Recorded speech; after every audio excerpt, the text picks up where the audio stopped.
¿Qué tal? ¿Cómo están? Bienvenidos a la redacción abierta de Intereconomía. Hoy es día 19 de julio del año 2019. Están pasando cosas en estos mismos momentos, en estos mismos instantes, porque la región de Murcia, que era una de las dos grandes comunidades autónomas que dependían del apoyo de Vox, ya saben ustedes, Partido Popular y Ciudadanos dependían del apoyo de Vox, ha caído por fin del lado del centro derecha. Corría el riesgo de perderse, como Madrid, y una de las dos ya, Murcia, ya está en manos del centro derecha, o como les gusta decir a los de Ciudadanos, ya está en manos de un centro liberal. Bueno, centro liberal puede que lo sean ellos, pero el PP es centro derecha y Vox ya ni les cuento. De manera que, en fin, vamos a tener desde luego a primera hora a Sergio Bravezo, que hoy viene con un atuendo estival, viene pues de viernes, de mes de julio.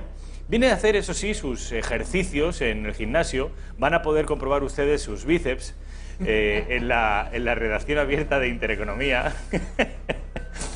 Y lo vamos a tener en breve, rápidamente. Otro éxito del centro y de la derecha. Andalucía, saben ustedes que llegaron a un acuerdo de una manera más sencilla que en Murcia, y ya no digamos en Madrid, que ahora mismo no hay acuerdo. Y el caso es que los primeros presupuestos por fin han tenido éxito. Vamos a escuchar a Juanma Moreno Bonilla, que habla, como es natural, es presidente de la Junta de Andalucía, habla muy bien de esos presupuestos. Han sido unos presupuestos que por primera vez han incluido propuestas del resto de grupos parlamentarios, y por primera vez son unos presupuestos que no nacen del Partido Socialista. De manera que los andaluces yo creo que deberían estar de enhorabuena. Tenemos más asuntos de los que hablar, pero yo creo que merece la pena ya que les presentemos a nuestro primer invitado, Sergio Bravezo. Sergio, ¿qué tal? ¿Qué tal? ¿Cómo está? Belén, le decía a nuestros espectadores y sobre todo a nuestras espectadoras que hoy Sergio Bravezo viene con un atuendo elegante pero estival, ¿de acuerdo? Chic, pero propio del mes de julio, caluroso en Madrid, y que les animo a ellos, pero sobre todo a ellas, a que se fijen en los bíceps de este señor, trabajadísimos todos los días en el gimnasio a las 7 de la mañana. Sergio se muere de risa. Sergio, ya saben ustedes, síganle en las redes sociales. Este señor es un gentleman. Y además igual de simpático que luce aquí y lo es luego fuera de la cámara. Bueno, macho, no te quejarás. Me quedo sin palabras y eso es complicado, ¿eh? Bueno, buenas noticias respecto de lo que la izquierda llama el trifachito, que no es otra cosa que una coalición de partidos que van desde el centro, Ciudadanos, hasta la derecha dura, sí, Vox, pasando por el centro derecha, el Partido Popular.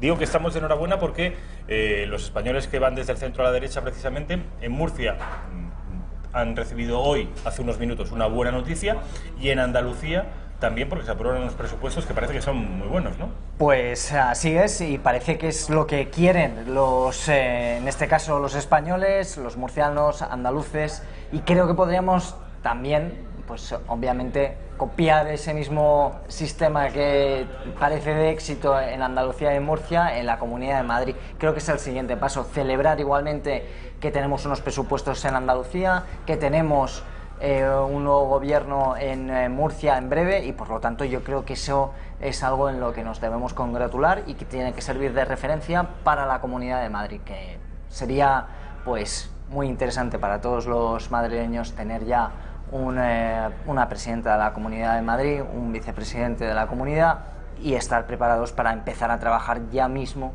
y poder al menos intentar frenar esa crisis que se avecina en Europa y que dentro de poco, pues desgraciadamente lo vamos a tener en España, y que por lo tanto tenemos que poner todas las herramientas suficientes para frenar esta crisis y, si fuera posible, pues para mejorar la situación que tenemos, que ese es el objetivo. ¿Qué crisis se avecina en Europa? Pues mire, para empezar, hay una recesión importante en los países, en las locomotoras europeas. Cada vez el crecimiento es mucho menor. Tenemos igualmente el problema del Brexit, tenemos igualmente un exceso de liquidez, que eso afecta a nuestro sistema bancario. Tenemos también un desvío en nuestros presupuestos a nivel nacional de 25.000 millones de euros, para que todo el mundo nos entienda, 5 veces el presupuesto del Ayuntamiento de Madrid, y por lo tanto cuando hablamos de desvíos, cuando hablamos de déficit, lo que se traduce es en más impuestos, menos dinero en el bolsillo de los españoles y por ende pues una economía menor, más lenta, y lo que a todos nos preocupa, que es menos trabajo. Y por lo tanto yo creo que si ponemos todas las herramientas para parar, frenar esa crisis, pues entonces haremos las cosas bien. Si no, no ha citado tendremos usted problemas. entre esos problemas un problema que es acuciante, al menos a mi juicio, y al juicio de muchos europeos, que es el problema de la inmigración. Hombre, si bien yo incluso hablaría inmigración, temas de nacionalismo, temas de política internacional, pues, tenemos una situación complicada desde la Unión Europea. ¿Qué creo que se debería hacer? Bueno, pues hablar como Unión Europea y no simple como una unión de intereses partidistas o partidarios de cada uno de los países, que yo creo que eso sería un error. Lo digo también partidistas porque muchas veces se habla, pues, el Partido Socialista Europeo o el Partido Popular Europeo, los conservadores, etcétera. Entonces, yo creo que tendríamos... Ustedes siempre se ha dicho que son partidarios de los Estados Unidos de Europa. Así es, avanzar... ¿Disolver los Estados-nación? No significaría eso, sino sería avanzar en esa Constitución Europea, por ejemplo, en unos mínimos que tuviéramos en todos los países de la Unión Europea, para que no tengamos, como hoy sucede, pues unos países dentro de la Unión Europea donde podríamos decir que hay incluso hasta 3 velocidades, no solamente 2 velocidades, porque también tendríamos países como Bulgaria y Rumanía que se nos quedan atrás, junto a los países soviéticos o del este, pero que son parte de la Unión Europea en la actualidad y que también presentan otro tipo de dificultades, otro tipo de situación económica completamente diferente, económica y política, no quiero dejarlo fuera, pero sí que me parece que cuanta más homogéneo sea, sobre todo a nivel legal, político, lo que sucede en la Unión Europea, siempre va a mejorar las transacciones, la economía, la movilidad de capitales, la movilidad de personas. Bueno, pues todo ese tipo de cosas es por la que hay que trabajar. Hablábamos de los éxitos en Murcia, hace unos minutos lo hemos conocido, del éxito que ayer se produjo en Andalucía con la aprobación de los presupuestos. Faltan ustedes. Aquí tenemos a un diputado autonómico de Madrid, de Ciudadanos, y no puedes hablar como espectador, o sea, tú eres un protagonista. Así es. ¿Cómo ves la situación? ¿Podemos tranquilizar a los espectadores? ¿Crees que se va a replicar el éxito de Murcia en Madrid? Pues sabe que yo en este caso siempre he sido muy optimista, nunca me ha gustado estar mirando a los lados, me gusta mirar al frente, me gusta hablar de aquello de lo que nos une y no solamente lo que nos separa, y si buscamos diferencias seguro que las vamos a encontrar, si buscamos problemas seguros que los hallaremos, pero la realidad es que creo que sí sirve estos acuerdos, tanto el presupuestario de Andalucía como el de gobierno de Murcia, sirve para que podamos tenerlo como referencia y que tengamos un punto de partida por parte de los miembros que formamos la Comunidad de Madrid, la Asamblea de Madrid y en este caso los 3 partidos implicados, para que podamos tener un gobierno lo antes posible. Ya está todo preparado para que así sea, solo hace falta que se diga el sí por parte de las 3 partes implicadas, y yo creo que en ese caso lo podríamos tener lo antes posible, la verdad. ¿Lo antes posible es antes de irnos de vacaciones de agosto? Totalmente, y yo creo que para la semana que viene, si hay voluntad, se puede tener, si hay voluntad. Estaríamos hablando para el final de la semana, quizá. Sí, se podría hacer, siempre y cuando pues existan los apoyos. La semana que viene, el viernes que viene, ¿qué día cae? ¿Qué número pues cae? Ahí me Hoy es 19, el próximo viernes sería 26, es decir, sería... bueno, la semana siguiente ya es 29, 30, 31, pero el jueves ya es agosto. La verdad es que queda una semana y media, no tendríamos problema. También se ha hablado del día 1, 2 de agosto, creo recordar, o incluso la semana del 5, que ya sería la siguiente de agosto. Pero es hábil, o sea... Sí, se puede hacer. se podría hacer. Técnicamente es posible. Se podría hacer. sí que bueno, pues se avisará con un tiempo de cortesía a los diferentes diputados, porque no solamente implica a los diputados que estarían... La gente que hay, claro, en el Parlamento Claro, Autonómico. pues entendemos que muchas veces es complejo y difícil, pero bueno, que se puede hacer lo antes posible y que nuestra intención es hacerlo así. Dos preguntas más respecto sí. de Madrid, de la Comunidad de Madrid, de los pactos, PP, Ciudadanos, Vox. Tengo entendido que, y esto es uno de los motivos por los que Vox se levantó de la mesa, se sintió muy agraviado, que el gobierno de Madrid ya está repartido. Es decir, hay 5 consejerías para el Partido Popular, 4 para Ciudadanos, una presidencia para el Partido Popular, Ayuso, y una vicepresidencia para Ignacio Aguado. ¿Recuerdas cuáles son las 4 consejerías que están en manos de tu partido? Pues... si todo esto tiene éxito, insistimos. Sí, sería Transportes, Economía, Asuntos Sociales y Deporte. Economía. Una consejería, desde luego, de mucho peso. Y sobre todo Transportes creo que es una de las que puede ser realmente importante para estos próximos Transporte, 4 años. porque vosotros habéis pedido, y al final el Partido Popular lo ha aceptado, aunque era reticente, que una de las propuestas estrella, que yo les confieso que soy escéptico respecto de esta propuesta, que el metro los fines de semana funcione, los fines de semana o todos los días, durante 24 horas. Los fines de semana. Los fines de semana. Sí, sabemos perfectamente ¿Será el PP que esto no es rentable y que...? Bueno, a ver, hay un tema que hay que tener claro. El transporte no es rentable.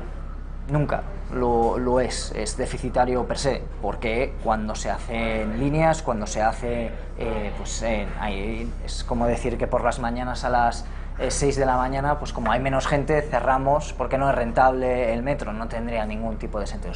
Es un servicio público, es transporte público y por ende pues tiene que existir esa posibilidad para aquellas personas que se quieran transportar dentro de la ciudad. Sobre la apertura de 24 horas del metro, pues como queremos hacer las cosas de manera correcta, de una manera progresiva, viendo qué líneas, viendo qué manera de hacerlo, conforme también con el Metro de Madrid, con todos sus trabajadores. Bueno, vamos a hacer las cosas bien, no como ha hecho Manuela Carmena. Yo quiero que eso dejarlo de una manera clara, es decir, ese es el proyecto, ese es el camino, esa es la medida que queremos llevar a cabo y que por lo tanto lo que vamos a hacer es trabajar en esa dirección. Eso no significa que vayamos a tenerlo todo abierto desde el primer día, sin ningún tipo de sentido, sin ningún tipo de estudio, sin ningún tipo de consenso con los trabajadores, dirección de la empresa, etcétera. Yo creo que cuando las cosas se hacen bien y cuando se proponen de manera correcta, siempre van a tener éxito y siempre vamos a encontrar la manera de hacerlo. Vale, esto respecto de la política que todos conocemos, la pública, la visible. Ahora, aprovechando que te tenemos aquí y que has sido durante 4 años concejal en el Ayuntamiento de Madrid y eres desde hace unos meses, muy poquitos, diputado autonómico. ¿Has notado mucho el cambio con respecto de infraestructuras? Hay que recordar que el Parlamento madrileño es un Parlamento muy, muy joven, inaugurado en el año 98, está en el distrito de Vallecas, y es un Parlamento seguramente el más reciente de todos los que se han constituido en nuestro país. ¿Cómo es el lugar? ¿Cómo os apañáis? Porque entiendo que la solemnidad y la solera del Ayuntamiento no es la que sí, tiene. es bastante diferente respecto al día a día. Si bien es Para empezar, cierto, está mucho más lejos. sí, eso también es cierto. Y bueno, la situación es completamente diferente. También son más diputados. Creo recordar que son 135. Y eso, pues comparado con el Ayuntamiento de Madrid, que son 57, pues hay una diferencia importante. Si bien es cierto que somos tanto el Parlamento como el Ayuntamiento de los que menos ratio tienen respecto representante político habitante. De hecho, pues por ejemplo, el Ayuntamiento de Madrid, si lo comparamos con León, pues León tiene 29 representantes y Madrid tiene 57. O sea, la diferencia es... O sea, solo el doble cuando Madrid será 14 veces más grande. Sí, más o menos. Entonces, pues la situación respecto también el Parlamento, pues son diferentes. El Parlamento, me refiero a la Asamblea de Madrid, es diferente respecto, sobre todo, dos competencias que tiene: una, la sanidad, y la otra, la educación. dos de las competencias que modifican absolutamente todo. Para que tenga una idea, el presupuesto de la Asamblea de Madrid, entre el 60% y el 70% va destinado a educación y sanidad. 70%. Entre el 60 y 70%. 7 de cada 10 euros públicos, que me parece fantástico, desde luego. Para que luego se diga por parte del PSOE o de Podemos que no es así. Yo creo que cuando tenemos una de las mejores educaciones de España y cuando tenemos también una de las mejores sanidades de Europa, aquí en la Comunidad de Madrid pues se refleja en sus presupuestos y cuáles son las prioridades. Yo creo que eso es una de las cosas que luego también se le tiene que añadir el transporte, que forma parte básicamente ya todo, y que el presupuesto de la Comunidad de Madrid está básicamente destinado a esos tres grandes puntos: sanidad, educación y transporte. ¿Qué mejor que eso? Yo sinceramente prefiero tener un presupuesto riguroso, concreto y bien destinado, sabiendo para qué va cada una de las partidas, en vez de grandes presupuestos monstruosos donde, pues bueno, el político siempre puede hacer una ideología en los servicios, y yo no quiero eso, o tener sus redes clientelares, y obviamente nosotros vamos a luchar contra eso, a pesar de que otros partidos estén deseosos de hacerlo una vez llegan al poder. Saben ustedes que la región de Madrid, la Comunidad Autónoma de Madrid, el PIB, el Producto Interior Bruto que tiene, es el equivalente a Portugal, nada más y nada menos. Es una cosa gigantesca, es la comunidad más próspera de España. Y además un lugar que abraza a todo el que llega y no le pregunta de dónde es, cosa que no ocurre en otros sitios de nuestro país. Quiero que escuches a Juanma Moreno, al que decíamos antes que está de enhorabuena porque él y su gobierno andaluz, que saben ustedes que comparte con Ciudadanos, han conseguido aprobar los presupuestos, por fin. Y el hombre está contento, con razón, vean. Mandamos un mensaje al conjunto de la sociedad andaluza y del resto de España. Andalucía tiene un gobierno sólido, tiene un gobierno estable y tiene un gobierno con vocación de cumplir los 4 años de su mandato. Por tanto, frente al panorama de inestabilidad que estamos viviendo en Andalucía, donde comunidades autónomas desgraciadamente no se están pudiendo consolidar, investir sus gobiernos, frente a las circunstancias que tiene el gobierno de la nación, aquí un gobierno sólido, un gobierno que aprueba sus presupuestos, aprueba las cuentas públicas y por tanto se convierte en el terreno más propicio a la inversión y a la generación de empleo. Bueno, es cierto lo que dice Juanma Moreno. Al contrario de lo que ocurre en el gobierno de la nación, donde en realidad no hay gobierno, hay un gobierno en funciones, en Andalucía las cosas parece que avanzan. Parece, también desde unos minutos a esta parte hemos conocido que en Murcia también. Pero a nivel nacional, ¿qué crees que va a ocurrir? Porque las posturas, desde luego, parece que al contrario de lo presumible, que era que se fueran acercando, no, cada vez están más alejadas. Pablo Iglesias y Pedro Sánchez están cada vez más lejos. Quiero que veamos la portada del diario ABC, Raquel. Luego haremos el repaso en profundidad de la prensa del día, pero quiero que te fijes, Sergio, en la portada del diario ABC, porque me ha parecido muy ilustrativa de lo que está pasando y de lo que se nos puede venir encima con unas nuevas elecciones. Sánchez vapulea a Iglesias seducido por las elecciones. Arremete contra Podemos por exigirle la entrada de su líder en el gobierno y se presenta como víctima de la radicalidad y ambición de su socio en la moción de censura. Y ojo, porque Pedro descubre al verdadero Pablo. Atención, porque son los argumentos, los pretextos que está poniendo encima de la mesa el presidente del gobierno para no acudir a una investidura con Pablo Iglesias. O lo que es lo mismo, para llevar al país a elecciones. Dice el presidente en funciones: necesito un vicepresidente del gobierno que defienda la democracia española, que diga que hay un Estado de Derecho, separación de poderes, que el Poder Judicial es independiente del Ejecutivo y que no hay presos políticos. Dice Pedro Sánchez: somos dos líderes de dos partidos que divergemos en temas esenciales para nuestro país, como es la cuestión catalana. Lo mejor que podría hacer Iglesias es dar un paso atrás. Esto es muy grave y yo creo que es definitivo, porque pase lo que pase, esta incompatibilidad reflejada y explicitada en estas declaraciones permanecerá.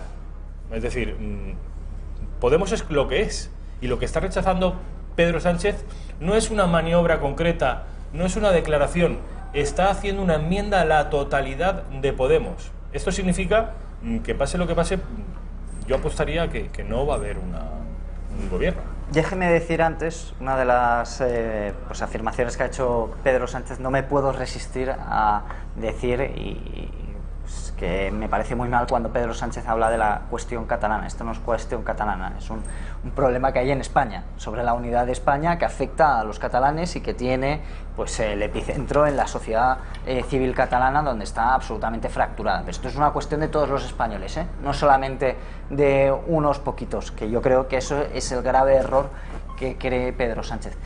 Dicho eso, me parece que pues Pablo Iglesias y Pedro Sánchez están condenados a entenderse hoy, mañana o pasado. ¿Por qué digo hoy, mañana o pasado? Hoy, en la actualidad, con este Congreso de los Diputados que tenemos y con el número de representantes que tiene tanto PSOE como Podemos. Mañana, ¿por qué? Porque a pesar de que se repitieran esas elecciones, igualmente, si todo le fuera bien al señor Pedro Sánchez y volviera a ganar las elecciones, cosa que espero que no lo hiciera, pues igualmente se tendría que poner de acuerdo con el señor Pablo Iglesias. Por lo tanto, la situación al final parece ser que los bloques que actualmente hay, pues parece que no se iban a mover mucho en este caso, y en el caso de que se movieran, pues al final se tendrían que poner de acuerdo aquellos partidos que conforman los diferentes bloques. Y para mí, yo lo he dicho en muchas ocasiones, aquí no hay un bloque de izquierda a derecha, yo lo veo más los que quieren pues la unidad de España con los que no quieren la unidad de España, o con los que le parecen que fraccionar nuestro país es una manera de actuar. Populismo por un lado, y populismo en este sentido representado por Pedro Sánchez y Pablo Iglesias, por mucho que Pedro Sánchez le parezca que no, pero todos recordamos los viernes sociales antes de las elecciones. Y por otro lado tenemos pues aquellos partidos que defienden la nación y la Constitución. Yo creo que eso es fundamental y esencial. Bueno, quiero preguntarte por en caso de que se repitan las elecciones y que vayamos a elecciones en otoño, un periódico, concretamente La Razón, hablaba el otro día de la posibilidad de que se reeditara la alianza que en Navarra se ha producido. Navarra Suma se llama esa alianza, Unión del Pueblo Navarro, Partido Popular y Ciudadanos, que ha sacado un extraordinario resultado en Navarra, que se produjera, que se replicara a nivel nacional. Hay algunas informaciones que circulan al respecto. ¿Esto cómo lo verías? Pues, mire, yo le voy a ser muy sincero. Desgraciadamente no depende de mí ni de mis compañeros en la Asamblea de Madrid, pero sí que le puedo decir una cosa. Cuando funcionan los proyectos en otras zonas, cuando se prueba ese tipo de circunstancias, pues es algo que hay que probar y es algo que hay que explorar. Y yo sería partidario pues de explorar ese método y ver si es posible. Otra cosa es, ya le digo, no tengo mano para poder trabajarlo, no depende de mí, pero sí que le puedo decir que yo sería... No sería una mala cosa a priori, ¿no? Yo sería partidario de explorar cómo hacerlo y cómo llevarlo a cabo. Porque claro, sé que es complicado. Luego vendrían las luchas de egos, que si Pablo Casado es la cabeza de lista, ¿no? Que si es Albert Rivera, o Albert Rivera podría ser por Barcelona y Pablo Iglesias, o sea, y Pablo Casado por Madrid. Claro. Pero, en fin, son dos partidos muy consolidados, muy potentes los dos, porque Ciudadanos ya está casi a la altura del Partido Popular, y que no es la absorción de un partido pequeñito, o sea, no es, ¿cómo se llama en términos financieros? ¿Cómo se llamaría? ¿Una OPA hostil? No sería una OPA hostil, sería una fusión. Una fusión, sí. Casi entre iguales. Y ya veríamos si esa fusión, en caso de producirse, que estamos aquí elucubrando, sería coyuntural para unas elecciones, o incluso si tuviera éxito, bien podría suponer una refundación del centro y la derecha. En fin, que yo como Sergio pienso que podría ser una cosa, al menos ponerlo encima de la mesa. Oye, ¿qué tal si vamos y le ganamos a la izquierda? Barcelona, que es tu ciudad donde has nacido y de donde eres barcelonés y avecindado en Madrid, como es mi caso.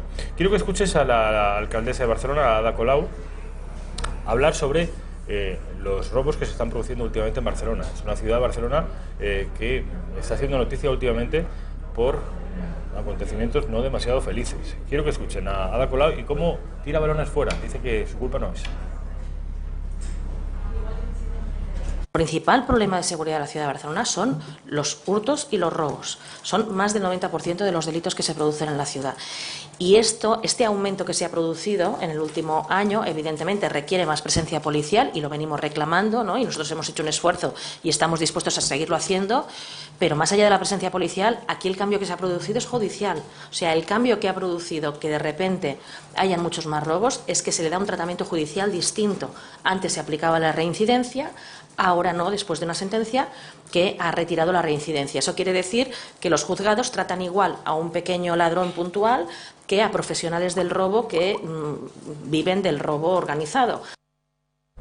Lo de Barcelona es para salirse a la calle, coger palomitas y ver a ver qué pasa, porque siempre pasa algo. Si no son manteros, son delincuentes. Si no delincuentes, cosas de tipo separatista, lazos amarillos. No queremos a los turistas go home. ¿Qué demonios está pasando en Barcelona? Decirle una cosa, antes de la señora Colau no teníamos este problema.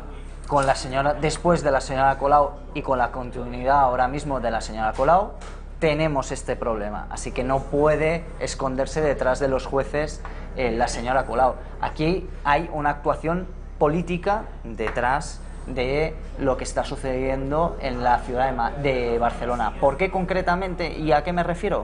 Bueno, pues cuando tenemos, por ejemplo, manteros o robos o cualquier otra venta ilegal dentro del metro de Barcelona, esto es porque se le ha dejado actuar a esta gente dentro del metro de Barcelona. Eso no es debido a una sentencia judicial.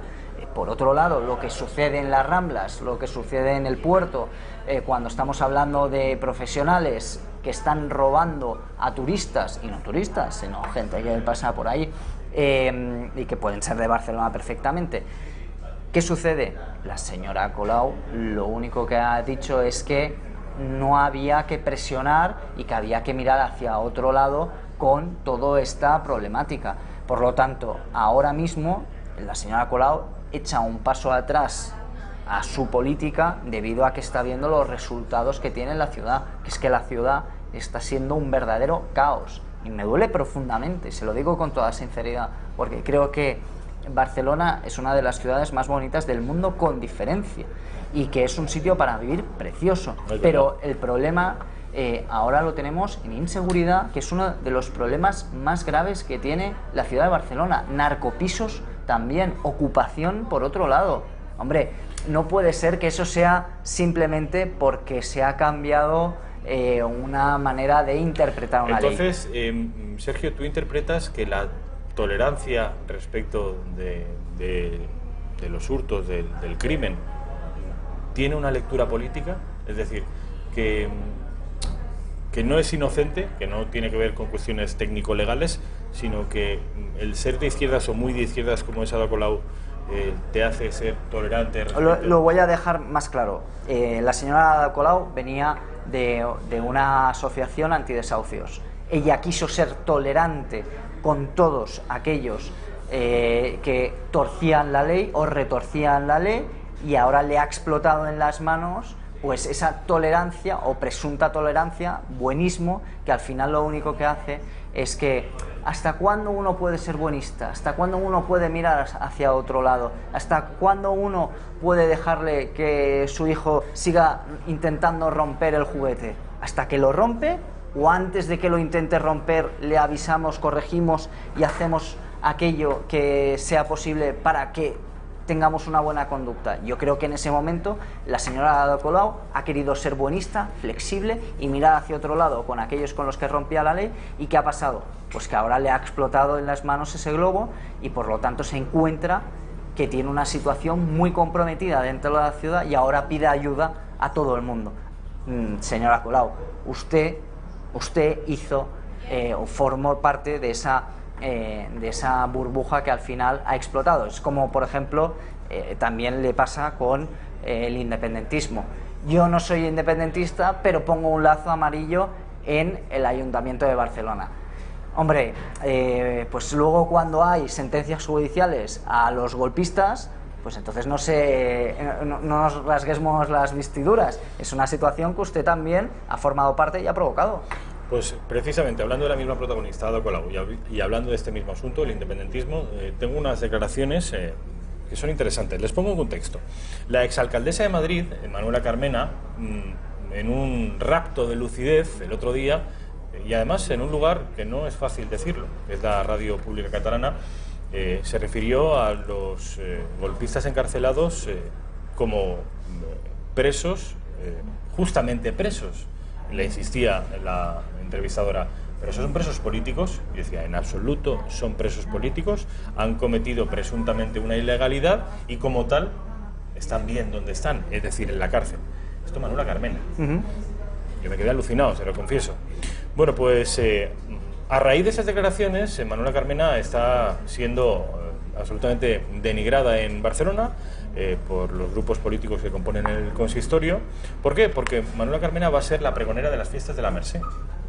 En breve, la patrona de la ciudad ha sido invitada, como es natural, por la alcaldesa Ada Colau, y se está preparando una encerrona para Manuela Carmena. Ojo, porque ya no estamos hablando de Vox, ya no estamos hablando del PP, ya no estamos hablando de Ciudadanos, ya no estamos hablando ni siquiera de los socialistas. Estamos hablando que el separatismo ya está señalando como fascista a una persona como Manuela Carmena. Se les ha ido la olla completamente. Quiero que escuchen a Ada Colau referirse a este asunto. Que algunos sectores de algunos partidos independentistas hayan cuestionado a Manuela Carmena porque no crea que se tenga que hablar de presos políticos. Yo sí hablo de presos políticos, Manuela Carmena no habla de presos políticos, pero Manuela Carmena y yo nos entendemos sobre muchísimas cosas y podemos hablar de todo. Y eso es lo que hay que reivindicar a día de hoy, que es que no hay que invitar solo a quien piensa todo igual que tú. Y aquellos que han cuestionado que por sus opiniones sobre el tema del procés no pueda ser una buena pregonera, hacerles la reflexión que si no pueden dialogar con una persona tan dialogante como Manuela Carmena, ¿con quién creen que podrán dialogar? Creo que hay que hacer una reflexión de que hay que mirar más allá de las propias opiniones. Es justo lo que le comentaba anteriormente sobre la burbuja que va hinchando la señora Colau y luego pues le explota. Este caso ha sido otro. Hay que ser siempre tolerante con los golpistas y ahora le ha explotado la burbuja con Manuela Carmena. También es cierto que Manuela Carmena ha cambiado de opinión nuevamente por una sencilla razón, porque parece ser que quiere ser la candidata número 1 a la presidencia del gobierno con el partido del señor Errejón. Y por lo tanto, si quiere ser la candidata a presidir el gobierno a nivel nacional y va a ser la candidata del señor Errejón en este nuevo partido llamado Más País, ya sabe que tiene problemas para decir Más España, esto le produciría... Pero eso de Más País es broma, ¿no? No, es el nombre que no lo sabía. Entonces, no, me acabo de enterar ahora mismo. Pues la candidata... ¿Pero ya es oficial? No es oficial, pero es por eso se está postulando y por eso ha cambiado de estrategia la señora Manuela Carmena respecto a la estrategia que tenía Podemos. Podemos siempre ha sido partidario de un referéndum ilegal, inconstitucional, para decidir si Cataluña forma parte de España o no lo forma.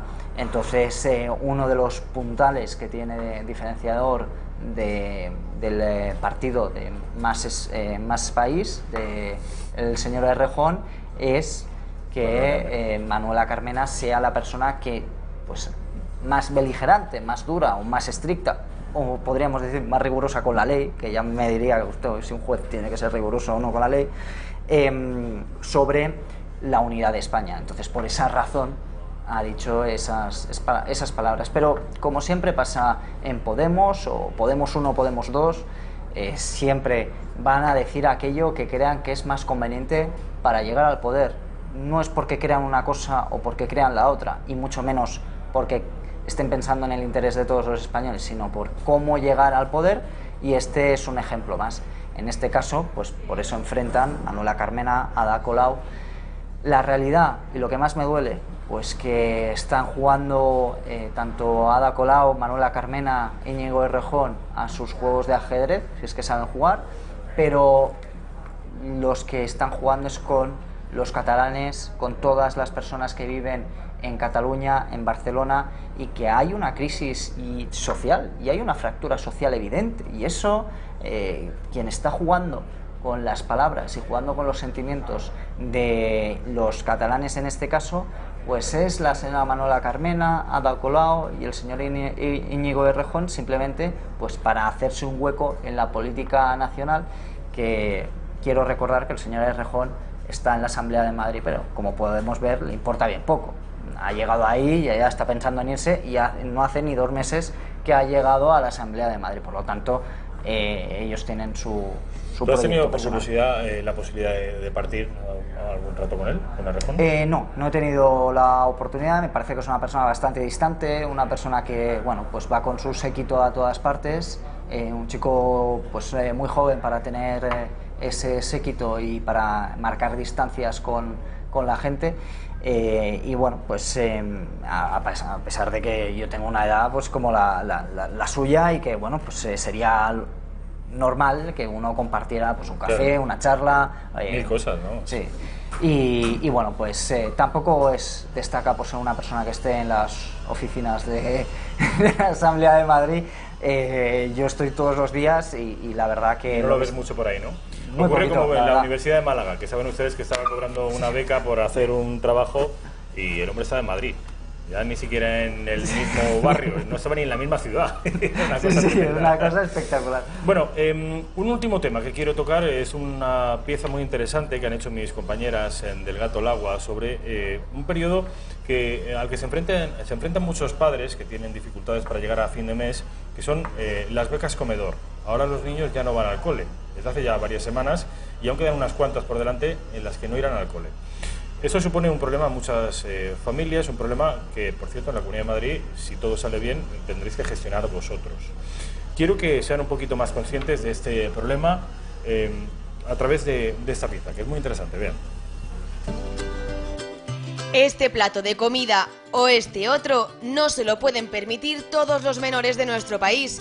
2,5 millones de niños y adolescentes se encuentran en riesgo de pobreza y exclusión social, un dato que ha aumentado este año. El verano, además, es una época especialmente sensible para los niños. Durante el curso están protegidos por la escuela, pero cuando llegan las vacaciones, ¿quién se encarga de ellos? Educo, una ONG internacional con apoyo de diversas asociaciones. Ellos organizan actividades de ocio y tiempo libre saludable, y nosotros contribuimos a esas actividades con las becas comedor en verano. Al cabo del año estamos llegando a más de 6.000 niños y repartimos unas 580.000 comidas. Es una pobreza que muchas veces no es la que se suele ver por la calle de un mendigo, es una pobreza que le puede llegar a cualquiera. Vamos a pasar el verano jugando. ¿A qué sí, Andrea? Como papá ya no tiene trabajo, tiene muchas vacaciones. ¡Qué bien! Pero seguro que os habéis olvidado el almuerzo. Del cielo. La asociación Barro en Madrid no permite que esto ocurra.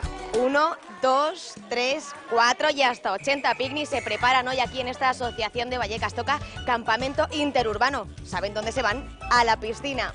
A las 10 de la mañana citamos a los niños, niñas y adolescentes, hacemos el reparto de las comidas, del catering y demás, nos metemos en las mochilas y ya nos vamos todos andando hacia la piscina de Entrevías, que es lo que nos toca hoy.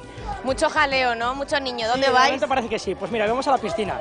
Nos toca un día diferente, vamos a pasar el día para allá con los chavales y pues bien, a disfrutar, que hace muchísimo calor y es lo que mejor nos viene. ¿Y qué es lo que haces cuando llegas aquí? ¿Qué es lo que tienes que hacer? ¿Organizarles? ¿Qué es lo que te... Bueno, pues depende de la función que tengamos con uno de los educadores. Pues por ejemplo yo me encargo de pasar las listas, entonces yo les coloco a todos en fila, empiezo a pasar listas, miro que estén todos y en cuanto tengamos los números definidos pues ya empezamos a organizarnos en filas para bajarnos a la piscina, que vamos andando, claro. ¿Qué es lo bonito de este trabajo?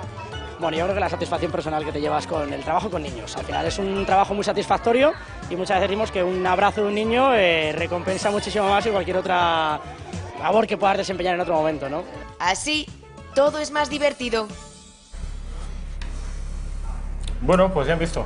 Pues sí, ahí muchos de los ayuntamientos han estado implicados en todo este tipo de becas comedor, en este tipo de ayudas, y hay una de las cosas que la señora Manuela Carmena y Podemos hizo mucha demagogia aquí en la ciudad de Madrid, antes de llegar al gobierno, luego se dieron cuenta de que, por ejemplo, una de las cosas que solicitaban los padres en el Ayuntamiento de Madrid, en la ciudad de Madrid concretamente, es que no se abrieran esos colegios para identificar a los niños, de manera que pudiera llegar pues esa ayuda en comida a las casas, a los hogares, y el niño no tuviera por qué pues, ser identificado, delatarse o poder ser señalado por sus compañeros.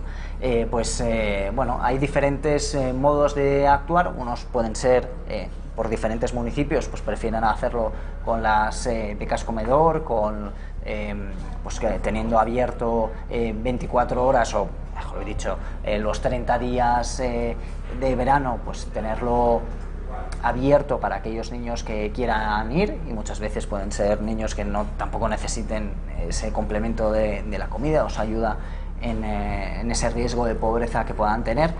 Pero bueno, yo creo que hay diferentes formas y maneras de intentar paliar esta problemática.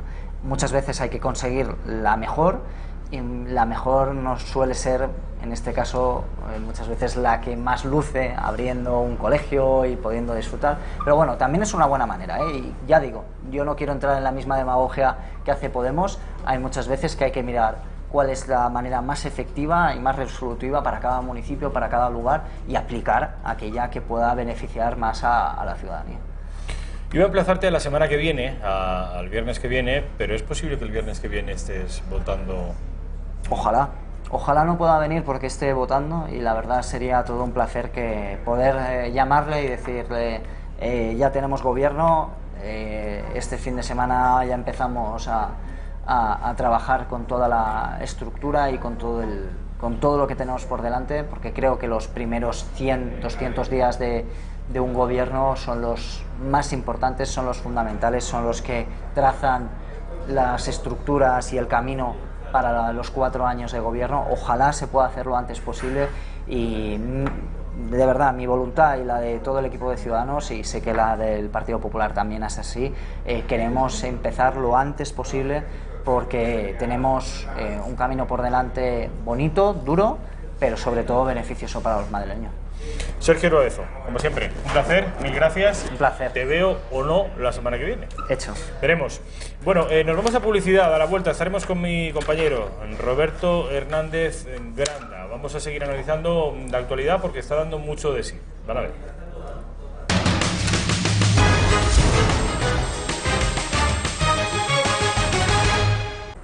Bueno, pues ya estamos de vuelta en la redacción abierta de Intereconomía. Y tal y como les decía, tenemos a mi compañero Roberto Hernández Granda. Roberto, ¿qué tal? ¿Cómo estamos? Muy bien, Rafael. Muy buenos días. Buenos días o buenas tardes, no sé ya. Buenas tardes, sí, nunca sé lo que decir. Llevamos ya varios meses de programa, muchos meses de programa, 7, programa matutino, y aún no sé qué decir. Sí que diré una cosa, a mi compañera Raquel Sanz. Efectivamente, Raquel, sabías que te iba a pedir que de vez en cuando se les olvida cerrarme el pinganillo, y hoy estoy escuchando lo que dicen, y además con un ruido demasiado. Siempre hablan cosas buenas, se refieren principalmente a mi atractivo físico, mis compañeras. Normal, pero, claro. Sí, es lógico, por otra parte, pero que necesito concentrarme en la entrevista, y es por eso que les pido que me cierren el pinganillo. Bueno, Roberto, ¿cómo está el panorama, no? En general, sí, caluroso. No, pues, tenemos un verano. Para empezar, ya tenéis presidente en el Principado de Asturias, Adrián Barbón. Sí, lo conocen como el maizón de la Viana, es una forma asturiana de decir. El maizón de la Viana, ¿y eso qué significa? Bueno, maizón en Asturias es como decir, como que es un poco zote. Un poco del maizón de la Viana. Sí, por ser cariñoso. Bueno, se lo acabo de poner yo, pero sí. Bueno, pues lo vamos a institucionalizar. ¿Y de la Viana qué significa? No, es el pueblo de donde es el de Pola de la Viana. El maizón de la Viana. Sí, pero bueno, es una lástima que se haya ido Javier Fernández y ahora tengamos a Adrián Barbón, que además lleva la cooficialidad como una parte de su programa. Afortunadamente se necesita más que eso, o sea, se necesitan 3/5 del Parlamento asturiano, pero bueno, ahí siguen batallando con eso porque saben que es un caldo de dinero y de subvención y de meter amigos en sus chiringuitos. De hecho, tengo entendido que en el debate de investidura una parte del discurso lo hizo en Babloa. Sí, es alucinante, porque además ni siquiera es que se hayan mezclado las distintas hablas de Asturias, del Oriente o el Occidente, es que se han sentado unos tíos y han dicho, este es el oficial que vamos a hacer y que vamos a vender aquí en esta comunidad, que es una comunidad muy bonita que merece mucho la pena, pero desgraciadamente con 1 millón de habitantes escaso, en desbandada demográfica. De hecho, la mayoría de mis amigos asturianos de mi quinta estamos en Madrid, entonces, y volvemos para vacaciones. Entonces, que de verdad se ponga encima de la mesa esto nos parece un delirio y además no tiene otra justificación que el negocio. De unos pocos, claro, y del adoctrinamiento. Por curiosidad, dices, y esto es cierto, históricamente Asturias siempre ha tenido una tradición de emigrantes, que en tu quinta casi todos estáis en Madrid. Sí. ¿Alguno se ha ido a otro lugar de España, por curiosidad?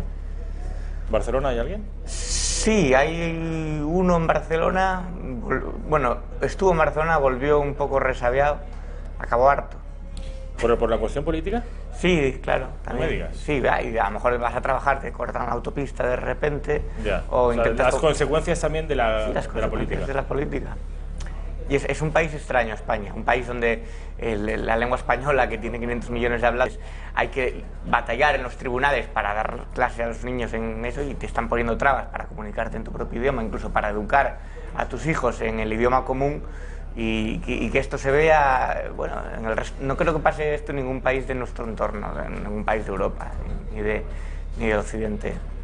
O sea que tiene que ser curioso, porque yo me imagino que fuera mi caso, que mis amigos de Alcoy de toda la vida ahora estuvieran todos aquí, estuviéramos viviendo todos juntos en Madrid. ¿Os juntáis aquí como os juntáis en Oviedo, no? Sí, claro. Y de hecho, algunos todavía quedaron en Oviedo, han hecho vida aquí, pero la pandilla que originalmente empezó en Oviedo y empezamos a salir juntos por Oviedo, ahora nos hemos ido poco a poco, paulatinamente, viniendo hacia Madrid y salimos y quedamos en Madrid. El Comando Asturias. El Comando Asturias, qué bueno. Bueno, te preguntaba antes que cómo ves la situación así de manera muy genérica. Te voy a concretar un poquito. Madrid, Comunidad Autónoma de Madrid. ¿Vamos a tener de una maldita vez el gobierno? Todos esperamos que sí. Todos esperamos que sí. Esperamos que sí, porque además se ha votado y todo lo que no sea tener un gobierno en la Comunidad de Madrid, lo más breve posible, es una tomadura de pelo a los votantes y es forzar ya el hartazgo del electorado. Y decir, bueno, pónganse de acuerdo de una vez, pero no nos intenten tratar ya como idiotas, porque es que la alternativa que va a venir es Gabilondo e Íñigo Rejón, y yo creo que Madrid no ha votado eso, la comunidad no ha votado al niño chavista, que ahora se desdice, ¿no? A Rejón 2 comidas. Si vas siguiendo un poco la evolución, estás viendo como, bueno, aparte que debió tener un problema grave en Twitter, porque le desaparecieron un montón de tweets. Se le borraron misteriosamente y vas viendo la evolución y va modulando el mensaje según en qué parte esté o según le interese. O sea, primero empezaron con la Fundación CEPS, con el chavismo, diciendo Chávez vive, la lucha sigue, este cálido viento latinoamericano que nos llega, todas esas cosas que además un poco empalagosas, ¿no? Que lo decían siempre con eso. Y luego ya se decían, no, a ver, para mí no es un ejemplo, es un estado fallido y eso, pero claro, tú no puedes ser presidente de la Comunidad de Madrid, una de las comunidades bollantes económicamente de España, y ponerte como, o sea, y ser un primera espada del chavismo y decir que sí, que lo que está pasando en Venezuela para ti te parece un modelo. Eso no vende ni a sus votantes, yo creo, más descerebrados. Entonces se fue adaptando poco a poco. Eso, que es muy peligroso, es un peligro para la democracia, hasta Pedro Sánchez lo dice ahora, ¿no? Que Pablo Iglesias que no quiere un vicepresidente que hable de presos políticos y todo eso. Pues la gente del populismo de extrema izquierda, que es un peligro para la democracia, no pueden gobernar a la Comunidad de Madrid porque sería un desastre. Por lo tanto, con todas las diferencias que hay, y que yo creo que es lógico que existan, entre Vox, Ciudadanos y PP, de hecho, por eso son 3 partidos distintos, es necesario llegar a un entendimiento, porque la opción, al final, en política, uno nunca busca la mejor ni la más atractiva, a veces incluso se conforma con la menos mala, y en este caso yo creo que la menos mala es Isabel Díaz Ayuso. Bueno, momento de hacer un repaso a la prensa del día. Mucha de esa prensa recoge las palabras de las que tú hablabas, de Pedro Sánchez, refiriéndose de manera muy crítica a Pablo Iglesias. Vamos por el diario El País. Empezamos por el diario El País, como hacemos siempre, como hacemos todos los días. Es una entrevista a Ursula von der Leyen, que es la presidenta electa de la Comisión Europea. El mundo pide más Europa. Hemos de estar unidos y fuertes.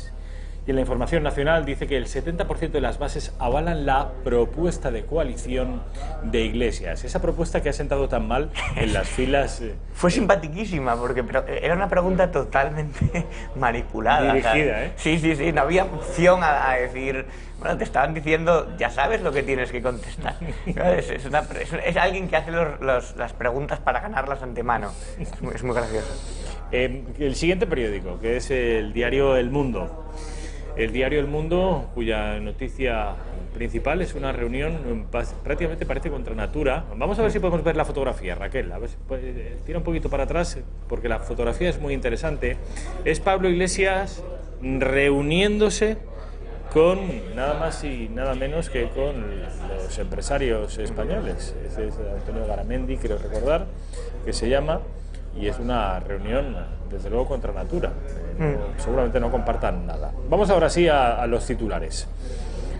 Torra permite... Ojo, esto me ha parecido tremendo, me parece espectacular, me parece dramático, me parece que si en Francia tuvieran noticias de que en la Bretaña o en Alsacia se está alentando a espías infantiles para que velen porque los niños no hablen francés y solo hablen bretón, yo no sé qué pasaría, pero desde luego la poca autonomía que pudiera tener esa región se acababa para los restos. Esto es un escándalo más en el currículo de este señor, de este impresentable que es Torra, pero es que además sabe perfectamente dónde ir. Quiero decir, la infancia es la clave en el adoctrinamiento.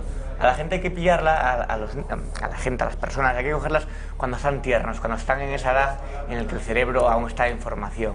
Entonces, manipular la infancia, que yo creo que es una grosería moral, es porque vas a la parte más vulnerable de la población, ¿no? Como pueden ser los niños, intentar adoctrinarlos ya desde que son bien pequeños, porque son niños que van a ser futuros nacionalistas. Yo no creo que existan nacionalistas adultos, sino que son jóvenes que no han dejado de serlo. Pero alguien podría decirte, algún catalán podría decirte, oiga, que aquí no estamos formando nacionalistas. Aquí en cualquier caso pueden hablarnos de que estamos cometiendo un exceso con respecto del idioma, pero que hablen catalán no significa que los estemos convirtiendo en nacionalistas. Bueno, pero el idioma es la primera herramienta que moldea el nacionalismo, y además es que los idiomas no se prohíben ni se imponen. Tú no puedes andar de comisario lingüístico. Pues ahí lo tienes. Ya lo sé que... O sea, no puedes decir que no. No debes, vamos. Claro, no debes. El Govern de la Generalitat, presidido por Quim Torra, permitió espiar a alumnos y profesores de escuelas catalanas para comprobar si hablaban castellano dentro de los centros educativos. Dice la información del Mundo que una ONG subvencionada se introdujo de incógnito en 50 colegios y vigiló el comportamiento lingüístico de alumnos y profesores. Un infiltrado en el patio fingía desconocer el español y el catalán y tomaba nota desde un rincón. Y luego te dicen que no, que el peligro para la convivencia y para nuestro Estado de Derecho es Vox. Claro, te dicen eso y te tienes que reír. Aquí está el verdadero peligro, en este nacionalismo demencial que está utilizando a los niños y que intenta romper la convivencia, incluso poner en una situación, en fin, imagínate una persona como padre de esos niños que sabes que está ocurriendo esto, las reacciones tendrían que ser... Que los están vigilando. De hecho, yo creo que poco pasa para lo que debería de pasar, y es trágico decir eso, pero España tiene... Bueno, tenemos una tradición de tener bastante sangre caliente en ese sentido, y ahora estamos en ciertas comunidades impunemente se están sobrepasando los límites. Yo no sé en qué va a derivar esto, pero es sin duda una tendencia peligrosa. Y es una tendencia peligrosa porque están cebando un nacionalismo que luego se descontrola. Pero un nacionalismo, ya no un nacionalismo cívico, un nacionalismo civil, un nacionalismo que apele impositivo a la prosperidad de una determinada región. Esto es un nacionalismo etnolingüístico. Esto es un nacionalismo identitario, es un nacionalismo feo, un nacionalismo de esos de Volksgeist, del espíritu del pueblo. Un nacionalismo muy peligroso. Exacto, aún pasa poco, ¿eh? Porque fíjense ustedes, si están colocando comisarios lingüísticos, espías, para observar qué lengua hablan los niños en los patios, ¿cómo no será el control dentro de las propias aulas?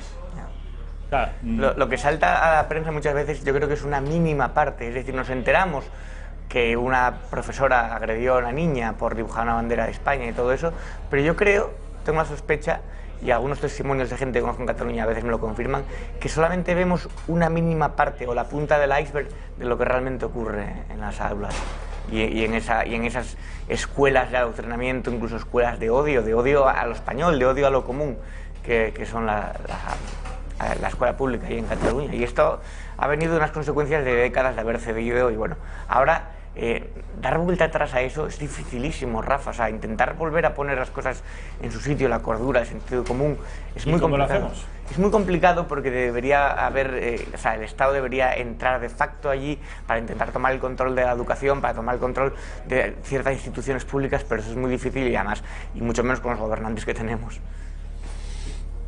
Bueno, estábamos haciendo un repaso a la prensa. Mis felicitaciones para el diario El Mundo, que es quizá el diario que, junto con ABC, que más abunda en este tipo de cosas. Y además es una noticia propia, no la llevan los demás. Es una investigación que ha llevado a cabo El Mundo. Vamos ahora sí con el diario ABC. También muy interesante. Ojo a la portada de ABC porque es muy reveladora de la situación que tenemos ahora mismo. Sí. Dos líderes de izquierdas que se dan la espalda y que dice ABC que Sánchez vapulea a Iglesias seducido por las elecciones. Arremete contra Podemos por exigirle la entrada de su líder en el gobierno y se presenta como víctima de la radicalidad y ambición de su socio en la moción de censura. Ojo, porque aquí lo que está haciendo Sánchez es ya una enmienda a la totalidad. Sí. Que esto lo condena de cara al futuro, porque ya no es Pablo Iglesias, no me gusta esta iniciativa tuya o quiero que retires esta sugerencia o no, ojo a la enmienda a la totalidad. Repito, Pedro sobre Pablo. Necesito un vicepresidente del gobierno que defienda la democracia española, que diga que hay un Estado de Derecho, separación de poderes, que el Poder Judicial es independiente del Ejecutivo y que no hay presos políticos. Es decir, necesito un Podemos que no sea Podemos. Necesito otra cosa. Y por último, somos dos líderes de dos partidos que divergemos en temas esenciales para nuestro país, como la cuestión catalana. Lo mejor que podría hacer Iglesias es dar un paso atrás. ¿Me puede decir cómo se va a solucionar esto? Yo creo que acaba de sentenciar la legislatura. Pero es que Sánchez tiene la sartén por el mango, yo creo, y lo sabe. Respecto a Podemos, sabe que en unas hipotéticas segundas elecciones Podemos se hundiría aún más y esos votos se los quitaría precisamente a Podemos el PSOE y el PSOE subiría. Por lo tanto, es consciente. Yo creo que Sánchez es mezquino, pero no es del todo tonto. Así como Zapatero se le podría ser más bobo, yo creo que Pedro Sánchez sabe jugar al juego de la política. Bueno, de hecho, Zapatero era más un maizón, ¿no? Sí. Un maizón, en este caso de León, que está cerquita también. De hecho, si no supiera jugar al juego de la política, yo creo que Sánchez no estaría ahí. Quieras que no, es un superviviente y a veces contracorriente y con todo en contra. Entonces, lo que me llama la atención es por qué dice todo eso de Iglesias, que es cierto, y aún así lo ha considerado durante tanto tiempo el socio prioritario. O sea, yo no quiero un vicepresidente que diga que existen presos políticos en España. Ya, pero Iglesias ya lo decía antes y aún así lo consideras tu socio prioritario para formar gobierno. O sea, está cayendo en sus contradicciones. Del diario La Razón, el último que nos queda, de los periódicos nacionales, editados en Madrid. Vamos a ver. Las fotografías son unas fotografías muy curiosas de esa aplicación que te convierte en viejo. Por cierto, ¿tú te la has hecho? No, la verdad no tengo prisa por verme en anciano, ya llegará, no sé. Muy bien. Iglesias, ojo, ojo porque esto te traca. Iglesias, ha leído bien. Iglesias pedirá a Sánchez dar un paso al lado tras el día 25. Los votantes de esta gente tienen que estar alucinando. Es decir, les han votado porque venía la ultraderecha y el fascismo y todo eso, que el miedo que les han metido, hay que pararlos en las urnas. Les han votado y ahora se están peleando entre ellos, que por otra parte es el signo histórico de estos partidos también. O sea, no es nada nuevo. Es que es tremendo, Iglesias pedirá a Sánchez, es decir, Iglesias que tiene todo que perder, que tiene una representación parlamentaria exigua, que ha reducido sus apoyos a la mitad, que caso de volver a elecciones se quedaría quizá con 12 o 15 diputados, exige. A Sánchez, que está navegando la cresta de la ola, que dé un paso al lado. Pero Iglesias en realidad le basta con sacar 2 concejales en Madrid, cuando hay elecciones en Madrid, para mantener su casa. Con que salga elegido él y ella, que van juntos, no es como un binomio, pues a él le sirve. Pero claro, yo creo que se está desinflando muchísimo Podemos. Y pues... Veo que lo dices con una cierta sonrisa. Hombre, como cualquier persona sensata que tenga un mínimo aprecio por su democracia y por su Estado de Derecho, ¿no? Desde el propio nacimiento de Podemos ya nació viciado, ya nació como casta y de la mala. Entonces, claro que es una buena noticia para cualquier persona, para cualquier ciudadano común español, porque yo me considero ciudadano común, que Podemos se pegue el batacazo. Bueno, vamos a seguir hablando de las negociaciones que en nuestro país se están dando y que ya han visto, seguramente han quedado abortadas, quizá incluso de manera definitiva. Ábalos, el ministro en funciones Ábalos, critica a Pablo Iglesias por pretender nombrar ministros. Insisto, el fuego es cruzado y la artillería es cada vez más pesada. Ya digo, yo creo que ya no hay marcha atrás y que podemos ir a elecciones. Vamos a escuchar a José Luis Ábalos. Es que la fórmula de pongo lo que quiero no vale. El presidente nombra y cesa a los miembros del gobierno porque, lógicamente, la naturaleza del gobierno, que es colegiada, debe responder fundamentalmente a la confianza que otorga el presidente del gobierno. Ese es el principal requisito. Y es así que el presidente del gobierno responde por el conjunto del gobierno.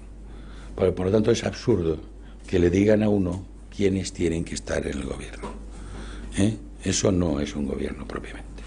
Porque no hay ninguna garantía de que unas hipotéticas negociaciones en septiembre podrían resolver este bloqueo. Pensar que hay tiempo hasta septiembre para apurar el reloj de la legislatura con la intención de desgastar al gobierno o de sacar más rédito partidista o personal en el marco de una negociación in extremis es un error que no puede permitirse una democracia madura. Bueno, es que yo creo que hasta el propio PSOE se dan cuenta de que una cosa es, bueno, a ver si conseguimos los apoyos de Podemos para la investidura, la abstención al menos, y otra cosa es meter a Pablo Iglesias de vicepresidente, y esa sería una foto grotesca y antinatura. Imagínate la foto en el Consejo de Ministros, ahí con la coleta, la camisa remangada, que parece que viene a descansar sidra, así. Entonces, sería tremendo. Entonces, eso hasta... Seguramente los ministros le dijeran, ¿un cafelito? Hasta el propio PSOE dice, tenemos que evitar esto, no puede ser. Entonces, no van a ceder a las exigencias de esa persona, que por otra parte, políticamente siempre ha sido muy, muy ambicioso. Yo me acuerdo ya en el 2016 cuando decía, me dice mi abuela que se me está poniendo cara de presidente y todo eso. Ya se veía en la Moncloa el tío, entonces es alucinante. Dices que son ambiciosos y que las exigencias quizá han sido excesivas. Bueno, pues ellos lo niegan. Ellos lo niegan absolutamente y su portavoz ha dicho que de cargos, de exigencia de cargos, nada de nada, vean.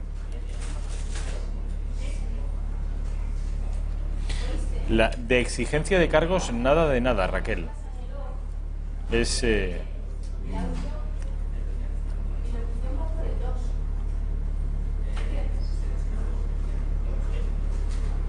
¿Raquel? Sí. Necesitamos un gobierno de coalición. Creo que el resto de las consideraciones que se están formulando no son respetuosas con una formación política que ha alcanzado casi 4 millones de votantes. Nosotras nunca vamos a proferir este tipo de declaraciones respecto de miembros del Ejecutivo hoy en funciones del Partido Socialista. Sería bueno que bajen el diapasón e, insisto, sería bueno que abandonen la política vieja de los vetos, más allá de la cordialidad, incluso de la educación, que es muy importante para construir, y pongamos el diálogo encima de la mesa. Pero yo no sé a quién habló, no sé si habló solo a las mujeres, porque dijo nosotras. Nosotras queremos, debe hablar para el comité femenino o algo. A nosotros no, no se dirige a nosotros, me parece. Es raro, ves estas cosas que ocurren diariamente y te das cuenta del nivel que existe en política y claro, dices, madre mía, te echas las manos a la cabeza.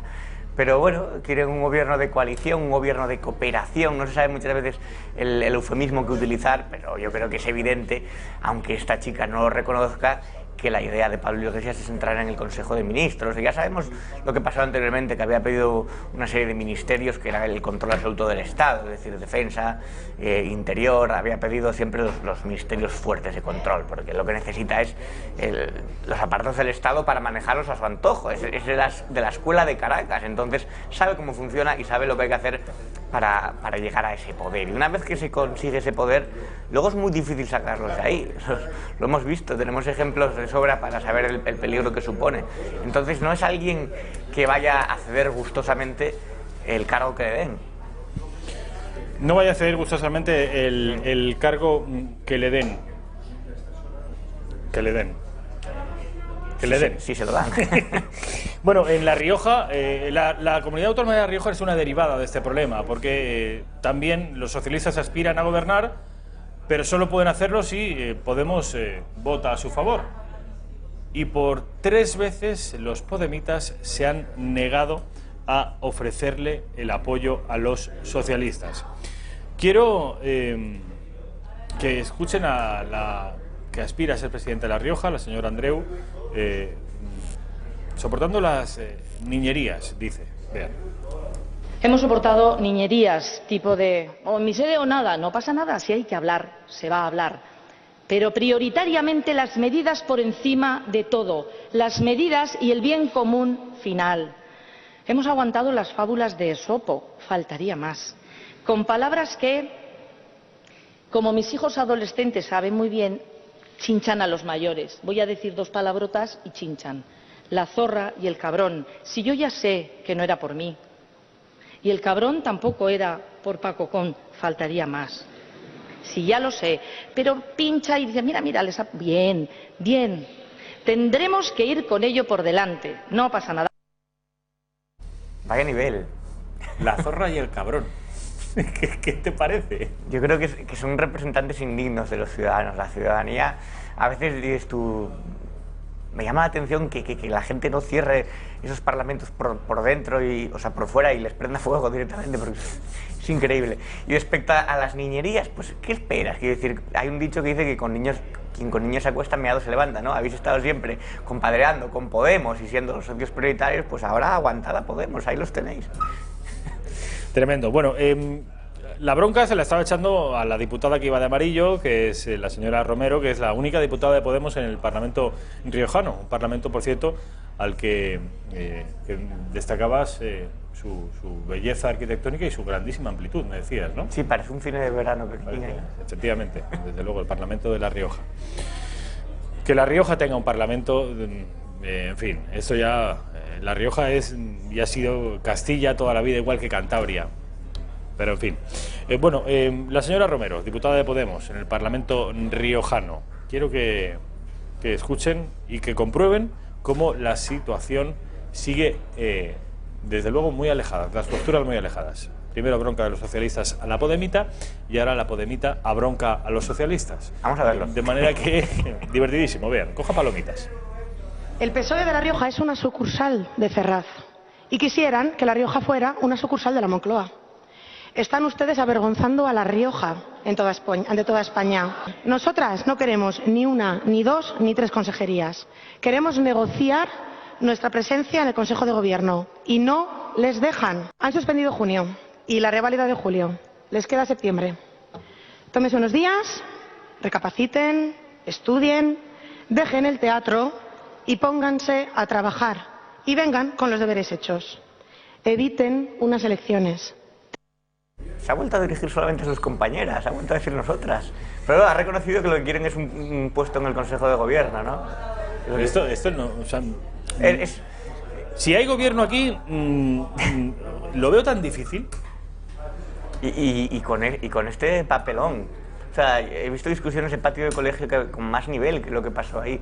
Y por desgracia no solo en La Rioja, no queremos estigmatizar a La Rioja, sino que esto pasa en todos sitios, en todas las comunidades. Desde luego. Es una vergüenza, la verdad, que, en fin. Bueno, un lugar donde ya hay gobierno, y lo hay porque había una fecha límite. En Madrid, el Ayuntamiento de Madrid y en todos los ayuntamientos de España. Quizá podría ser una fórmula para intentar facilitar los gobiernos también en las comunidades autónomas, colocar una fecha límite. En el consistorio madrileño de la capital hay gobierno y está José Luis Martínez Almeida, que ha recibido la visita de Josep Bou, del Partido Popular, un tipo al que yo entrevisté aquí en esta misma mesa, donde estás tú ahora mismo, Roberto, y que es un tipo que a mí me embelesa, me parece un político extraordinario, Josep Bou. Está en política desde hace muy poquito tiempo, unos meses, porque él ha sido siempre y sigue siendo un empresario de gran éxito y un patriota como la copa de un pino. Bueno, pues Josep Bou ha estado visitando el ayuntamiento de la capital. Almeida, el alcalde, lo ha recibido y ha dicho esto sobre él. Muchísimas gracias, alcalde. Yo, en fin, sabes que estoy encantado de estar aquí. Te pasé por nuestras Ramblas queridas. Él comió una butifarra catalana conmigo, ¿eh? Vamos a verlo otra vez, Raquel, y sube un poquito el volumen, que no sé por qué a Roberto se moría de risa. Muchísimas gracias, alcalde. Yo, en fin, sabes que estoy encantado de estar aquí. Te pasé por nuestras Ramblas queridas. Él comió una butifarra catalana conmigo, ¿eh? Está bien que haya esa buena sintonía entre Barcelona y Madrid. Pero que está desvelando que Almeida se comió una buena butifarra catalana. Yeah. Bueno, entre los gustos alimenticios de la gente y gastronómicos, ahí no... Subrayemos los gastronómicos, ¿no? Sí, cada uno es muy libre de comer lo que quiera. Pero ahora vamos a ver al alcalde, a José Luis Martínez. Está bien que haya políticos, como has dicho, de nivel, porque muchas veces hablamos en contra de la política, pero se generaliza, pero siempre existen honrosas excepciones. Es decir, sí que hay políticos que merecen mucho la pena, pero siempre son individualidades contadas, Rafa. Siempre es, bueno, yo destaco a este, salvo a este también lo salvo de la quema, pero lo que es el nivel en general es lo que yo considero que es infame. Vamos a ver a Almeida, al propio alcalde, hablar maravillas, porque no se puede hablar de otra manera, de Josep Bou. Y decir claramente que con Josep Bou, desde luego, en el Ayuntamiento de Barcelona está más que garantizada la defensa de la Constitución, la defensa del Estado de Derecho, que yo creo que es un lujo su incorporación al mundo de la política. Tenía una trayectoria profesional previa muy exitosa en el ámbito empresarial, pero entendió que era el momento de dar un paso adelante, entendió que la situación que se está viviendo en Cataluña requería un compromiso adicional, un compromiso superior para dar solución al conflicto generado por el independentismo en Cataluña y, por tanto, que Josep Bou es una persona que desde su condición de catalán y español entendía que había que dar ese salto a la política. Por tanto, yo creo, como digo, que para el Ayuntamiento de Barcelona tener un concejal como Josep Bou, que defiende la Constitución y el Estado de Derecho, que defiende que no puede haber lazos amarillos que insultan al Estado de Derecho, que insultan al Poder Judicial en España, es una obligación irrenunciable entablar esa defensa. Está bien que exista un concejal así, alguien que no necesita la política para vivir, pero que ha decidido dar un paso al frente y decir, yo no puedo seguir viendo Barcelona así, es que realmente Barcelona se ha ido de las manos, incluso yo creo que es una ciudad, hasta para alguien como Colau, que no le debe ni de agradar, y eso que es una defensa a ultranza de los manteros, de los ocupas, pero vamos, las noticias que vemos de Barcelona diariamente, de lo que ocurre allí, no sabes si estás hablando de Barcelona o de Ciudad de México, de Caracas, de Mogadiscio, o sea... Es triste, ¿no? Y esto es, pues bueno, las consecuencias también de tener al frente del ayuntamiento a una mujer que debería estar, pues eso, intentando ocupar edificios o en asambleas y patucadas y eso.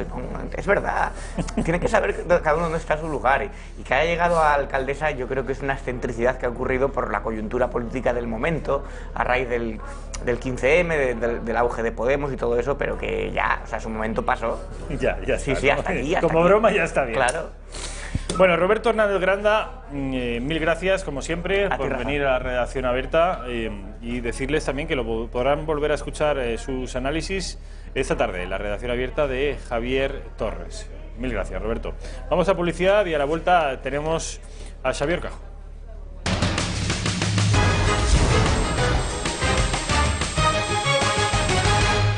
Una infame mascarada el sábado, mañana a las 10:30 de la noche. Saben ustedes que los sábados por la noche en España hay programas de política, pero programas de política con su forma de pensar y con invitados de calidad y un director como Xavier Cajo solo hay uno. Eso es verdad. Xavier? ¿Qué tal? ¿Qué tal? Muy amable.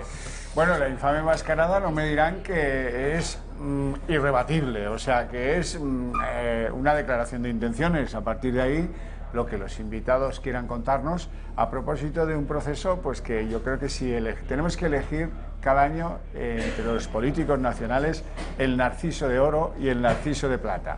Porque hay que ver, ¿eh? Algunos andan por el terreno de juego como pollos descabezados. Pero bueno, de todo eso hablaremos el sábado a las 10:30 de la noche. Sábado a las 10:30 de la noche, una infame mascarada. Pero explíquenles a los espectadores, porque sus programas siempre suelen jugar con las metáforas visuales, como han visto, y también en su título. ¿A qué se está refiriendo? Que estas negociaciones a nivel nacional son un juego de máscaras. A mí me pasa como a usted, que como cobramos poco, trabajamos para ustedes porque son gente inteligente. Entonces, organizamos los programas de manera que es como el Sudoku, que obligue a pensar un poquito. ¿Y por qué dice lo de la mascarada infame? Bueno, pues será porque... Y entonces esto es como un incitador a que el espectador diga, a ver, es de lo que yo dije. Estás proponiendo que interactúen los espectadores. Efectivamente. Bueno, esto mañana, ya lo saben, a las 10:30. Con respecto de la economía, concretamente de algo que ustedes yo sé que no les gusta, a mí tampoco, los impuestos, la fiscalidad. Impuesto de sociedades, don Xavier, ¿qué novedades? Bueno, en realidad no vengo a hablar de impuestos, o sí, pero vengo a hablar de política referida al bolsillo fiscal, en este caso al bolsillo fiscal de las sociedades anónimas, limitadas, cooperativas, eso me da igual, todas están obligadas a pagar un 25% de lo que son capaces de generar, de lo que ganan durante un año, el 25%, una cuarta parte, se lo queda la agencia tributaria, se lo queda el Estado. Es el impuesto que pagan las sociedades, del mismo modo que los particulares pagamos IRPF. Hasta ahí yo no tengo inconveniente. El porcentaje, 25%, hombre, se podía discutir, pero parece también razonable, es el que se fija, es el que fija la autoridad política, que para eso la eligen los ciudadanos y para eso tiene el control de los mecanismos de financiación del Estado, que es de lo que estamos hablando. Bueno, entonces, ¿cómo funciona ese impuesto? Se lo cuento enseguida. A ver. Imaginen ustedes que Rafa y yo montamos una empresa, Dios no lo quiera, y que esa empresa es capaz, eso es casi imposible, de facturar 100.000 euros en un año. Bueno, pues estaríamos contentos, habríamos trabajado mucho, y de esos 100.000 euros facturados, habríamos llevado a Hacienda cada trimestre el 21% de IVA. Claro, por supuesto. La ley es la ley, vale. De ahí habríamos pagado salarios, habríamos pagado seguros, seguridad social, gastos, energía, transportes, y nuestras mercancías se habrían ganado 50.000 euros, no los 100.000 facturados, sino deducidos todos esos procesos necesarios para que la cosa que vendemos pues se consolide, nos queda una ganancia, digamos que de 50.000. Oye, pues encantados, qué contentos, ¿verdad? Bueno, solo nos queda un punto, cumplir con la agencia tributaria y pagar el impuesto de sociedades. ¿Eso cuánto es? Un 25%, una cuarta parte, como ya dije antes. Es decir, cogemos los 50.000 y apartamos 12.500 y se los damos a la agencia tributaria. Vale. Esto ha sido así siempre, ¿no? A veces ha sido el 25, a veces ha sido el 21, ahora es el 25, ha sido así siempre, y Rafa y yo tendríamos como resultante del ejercicio 18 de nuestra actividad en esa empresa 38.000 euros. Bueno, y estaríamos en paz con la señora Chiqui Montero y con sus agentes de la tributaria. Sin embargo, ahora viene la mala noticia y lo que quiero que les haga reflexionar, porque esto está destruyendo economía y destruyendo empleo y a nadie le parece importante. A ver. Hasta históricamente, las compañías que facturan más de 10 millones, al finalizar el año 18, anticipaban al Estado una parte de lo que tenían que pagar en el 19. Sabiendas de que ya tienes una estructura y unos clientes y unas cosas, pues les adelantaban algo, una parte de lo que tenían que liquidar por sociedades en el 20, se lo adelantaban en el 19, ¿vale? Ahora está extendido por obra y gracia de un tal Cristóbal Montoro, de infausto recuerdo, a todas y cada una de las empresas, con independencia de que sean pequeñitas, de que facturen 100.000, como la nuestra, Rafa, o que facturen 100 millones, da igual. hay que adelantar, hay que producir un adelanto fiscal del año próximo. Es decir, cuando terminemos el año 19, haremos un adelanto de lo que tenemos que pagar en el 20. ¿Sobre qué base se calcula el adelanto? Sobre lo facturado 12 meses antes. Es decir, si usted y yo, que tenemos esa sociedad que facturó 100.000, tuvimos esa inmensa suerte y ahora nos flaquea la cosa y es evidente que no vamos a facturar ni 50.000, nosotros tendremos que adelantar como si fuéramos a ingresar 100.000. Y ya sabemos que no, pero es igual, nos obliga Hacienda a ingresar por lo que obtuvimos, lo que supimos obtener 12 meses antes. De eso, no un 25, sino un 24, hay que adelantarlo. Concretamente, ¿cuándo?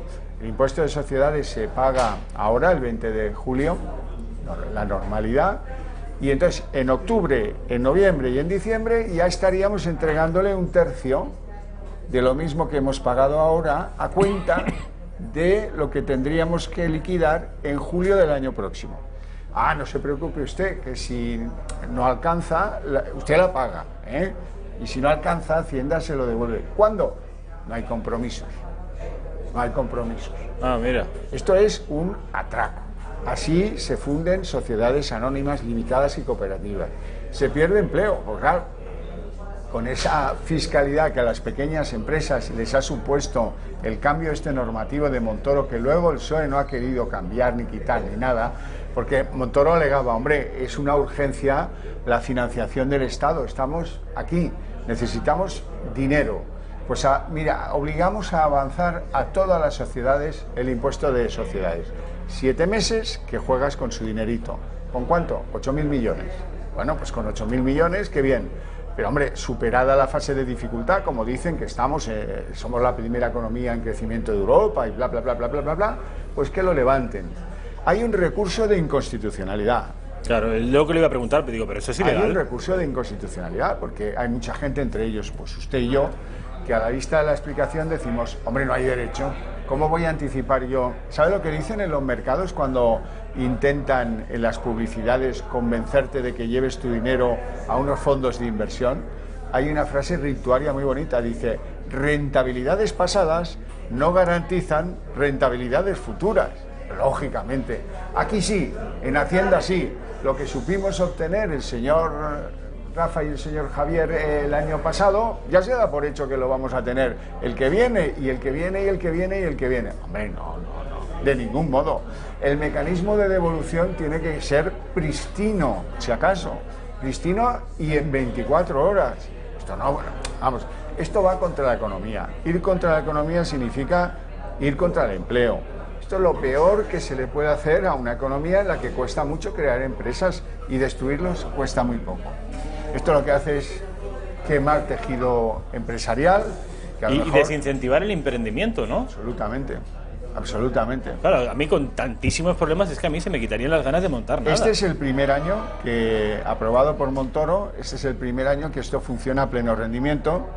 Y yo me imagino pues que en septiembre, cuando llegue el primer pago del primer tercio adelantado, el adelanto a la agencia tributaria, pues va a empezar a caer el número de sociedades, muchas se van a liquidar, se van a cerrar, porque esto es exagerado, esto es una barbaridad, y lo van a pagar en términos, los españoles, en términos de menos empresas, en términos de menos interés por montarlas. Qué pena, desde luego qué pena, ¿eh? Es una pena, pero claro, esto hay que cuidarlo, bueno, como la mejor de los jardines, porque si esas empresas crecen, acabamos teniendo Zaras, claro, o Inditexes, ¿eh? Si las matamos en el primer ribazo del camino, pues acabamos como estamos, con desde poco luego emprendedor. qué pena. Y además no es la única noticia que tengo sobre la dificultad que tienen los españoles con capacidad de emprender, precisamente para emprender. O sea, parece que tenemos un sistema fiscal, legal, de burocracia, que está diseñado para rechazar el emprendimiento, que es una cosa verdaderamente suicida. Fíjese, otra cosa le voy a decir. Como en algún momento a algún gobierno le convino reducir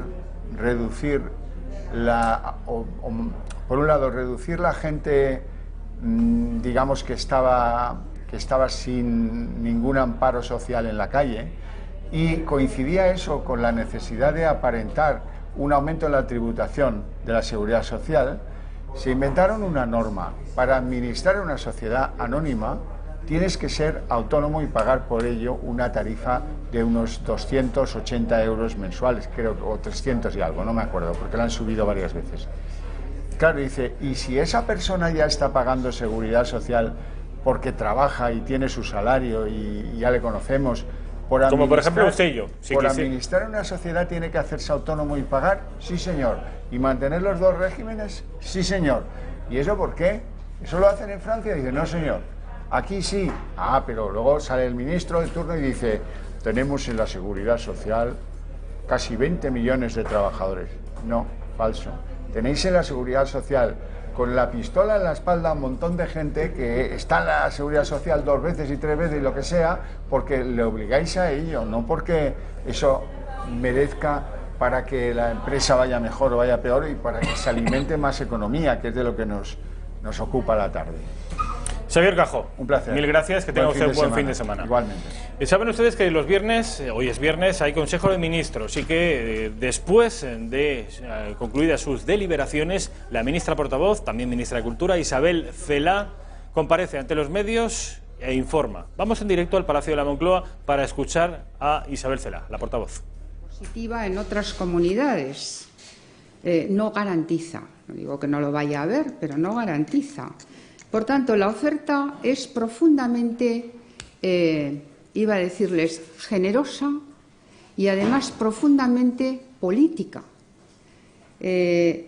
Entran otras, se ofrece una entrada a personas representativas con conocimientos técnicos, desde luego, porque es impensable pensar que alguien que tiene que liderar un ministerio no tenga esos conocimientos técnicos.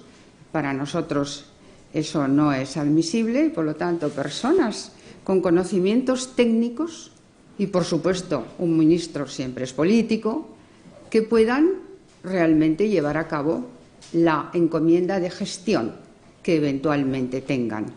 Esta es la oferta del presidente de Gobierno y es una oferta muy razonable, muy razonable. Y cuando se dice que no se dan las condiciones y se habla además de condiciones, ¿qué tipo de condiciones? Oiga, pues políticas, oiga, pues funcionales y además algunas condiciones que también son y reflejan relaciones sociales, ¿no?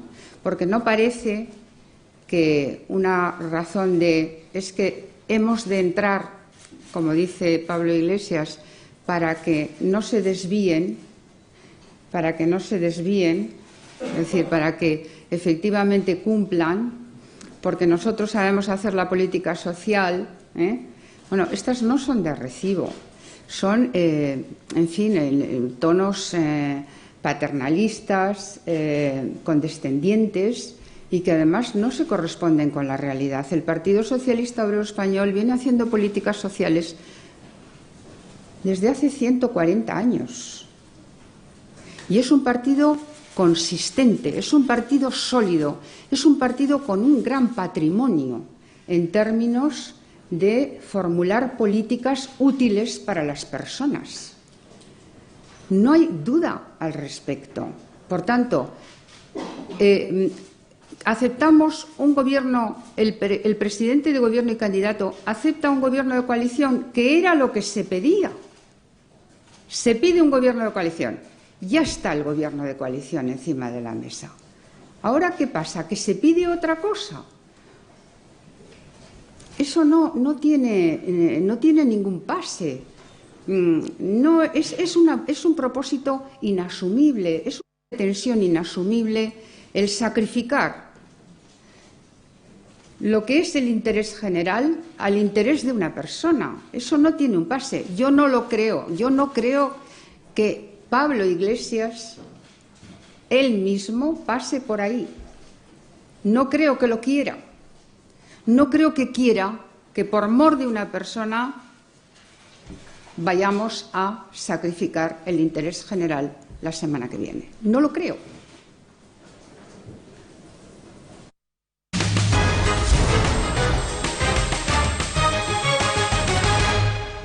Bueno, pues ya estamos de vuelta en la redacción abierta de Intereconomía. Son las 2 y 7 minutos, 2 y 8 minutos. Estamos ya concluyendo esta redacción abierta de edición viernes 19 de julio. Es la fecha, 19 de julio, posterior al alzamiento nacional o al golpe de Estado, elijan ustedes a su gusto, hace 83 años, como les digo. Tuvimos el pasado martes a Fernando Paz, al historiador de cabecera de esta casa, Fernando Paz. Tuvimos el jueves, en el día de ayer, a Pedro Fernández Barbadillo para hablar del 18 de julio. Fernando habló del 17 de julio, de cómo las tropas africanas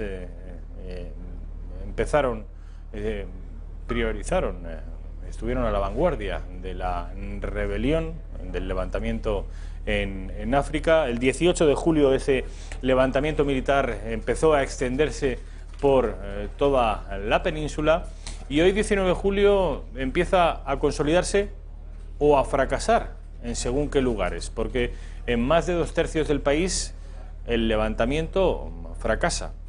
Tenemos a una persona que sabe mucho de esto, que ha escrito libros relacionados con esto y con otras muchas cosas, que es profesor, que es economista, que escribió hace bien poco, hace 24 horas, publicó una tribuna abierta en ABC hablando precisamente sobre el franquismo. Ahora hablaremos de qué aspecto concretamente del régimen hablaba, pero me gustaría que antes poder saludarlo, a Guillermo Rocafort, que es portavoz de la plataforma patriótica Millán Astray. Guillermo, buenas tardes. Buenas tardes. Muchas gracias por invitarme a hablar. Nada, es un placer, como siempre, Guillermo. Preguntarte, hoy, 19 de julio de 2019, se cumplen 83 años del alzamiento del golpe de Estado. Esta es la primera pregunta que te quiero poner sobre la mesa. Fue un alzamiento, glorioso alzamiento nacional, dicen algunos, un golpe de Estado fascista, dicen otros. Bueno, yo sinceramente, analizando todas las fuentes históricas con rigor y con independencia, creo que realmente estamos ante un movimiento cívico-militar. Un movimiento cívico-militar que nace como respuesta a un proceso revolucionario de índole marxista y tremendamente violento, ¿no? Entonces, bueno, a partir de febrero del 36 los acontecimientos se desencadenan y luego tiene una fecha fatídica que es el 13 de julio, el asesinato de don José Calvo Sotelo, el jefe de la oposición política, y ahí ya se ve claramente que entra España en un punto de no retorno y realmente es un alzamiento. Dicen que es un golpe de Estado, realmente es una movilización cívico-militar de la mayor parte del ejército, no digamos la cúpula que estaba prácticamente vendida al Frente Popular, sino las amplias bases de ejércitos, además curiosamente sobre todo la base, los suboficiales y hasta capitanes, y luego desde luego pues la población católica que ve que va a ser exterminada, bueno, que está siendo exterminada, ¿no? Estamos viendo ahora mismo una misa de campaña del general que entra en Barcelona ya en marzo del 39, que es Yagüe, ¿no? Creo recordar que es el general Yagüe el que entra en Barcelona, ¿no, Guillermo? Sí, es el general Yagüe el que entra en Barcelona al frente de las tropas nacionales y, bueno, ante el clamor de la población, ¿no? Hay un libro muy bueno de Ricardo La Selva que precisamente trata ese tema, ¿no? Creo que se titula Agonía y Victoria, y la verdad es que el general Yagüe entra en Barcelona, digan lo que digan, como un auténtico liberador ante el clamor de esa población que ha estado 3 años sometida a un terror indescriptible por parte de los independentistas y las fuerzas marxistas, ¿no? Bueno, Guillermo, he procurado que los espectadores de la redacción abierta pudieran hacerse una composición de lugar más o menos aproximada de lo que ocurrió una semana como esta hace 83 años. Tuvimos el martes a Fernando Paz para hablar del levantamiento primigenio, el original, el de Marruecos, 17 de julio. Tuvimos ayer a Pedro Fernández Barbadillo, autor de Eternamente Franco, para hablar del 18 de julio propiamente dicho. Y quería que nos dieras tú algunas pinceladas sobre la evolución de ese 18 de julio, el día posterior. Hoy es 19 de julio y posteriores, cómo la primera fase de la guerra, cómo se reproduce a partir de hoy, 19 de julio. Bueno, vamos a ver, realmente el golpe de Estado tal y como estaba planificado fracasa. Fracasa porque en las principales ciudades de España como Madrid, Bilbao, Valencia, Barcelona, toda la cordillera cantábrica, toda la industria pues cae en manos frente populistas, que se dedican, yo creo, de una forma irresponsable a armar al pueblo, con lo cual se desencadena toda la furia revolucionaria que iban ya invitando los propios dirigentes del Frente Popular.